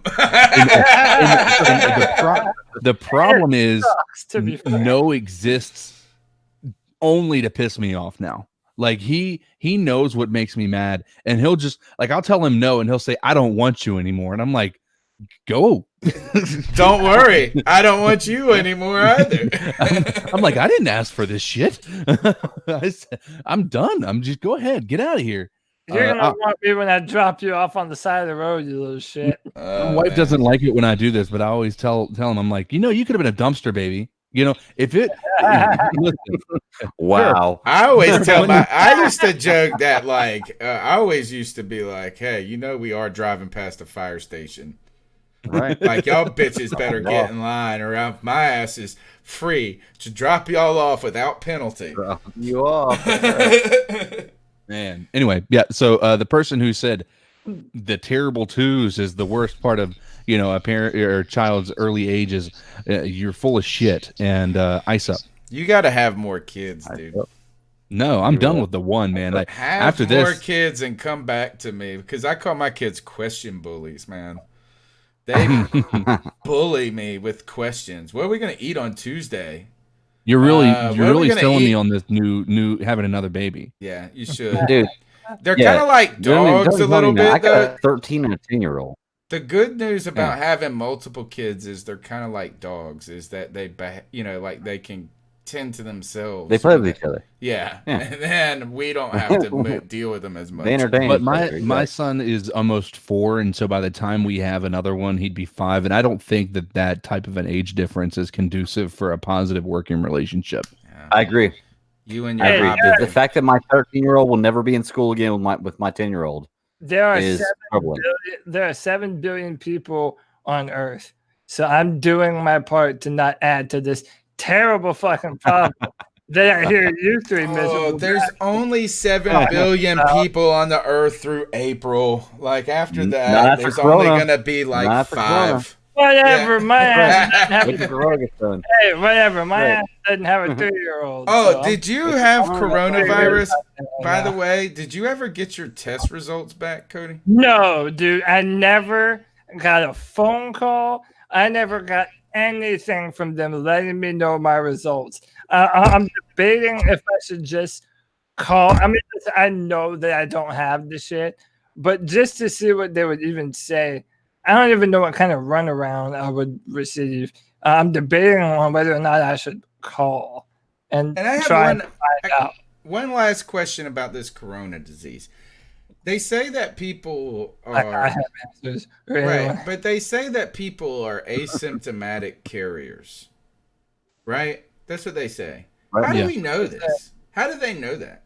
Like, I'm assuming that they've tested people that were in a house that had been exposed to the coronavirus but didn't show any symptoms, and then they found that they were indeed infected but not providing symptoms. Apparently people like Tom Hanks and Idris Elba don't have signs and shit. I don't know. Yeah, but they have stuff is talking about like O positive, right? Because I know they're saying people with O positive blood may have had the virus the whole time and not realized it, and they didn't get affected by it. Because I'm O positive. It's the only reason I look at that. I started watching. I guess I don't know. I started watching the V Wars though on Netflix. It's like a vampire show, and it's totally about how like this old like like with the receding glaciers, how all of a sudden that this like, because that's how like SARS came about or something. So coronavirus, bats, and global warming. I'm tired of it. All right.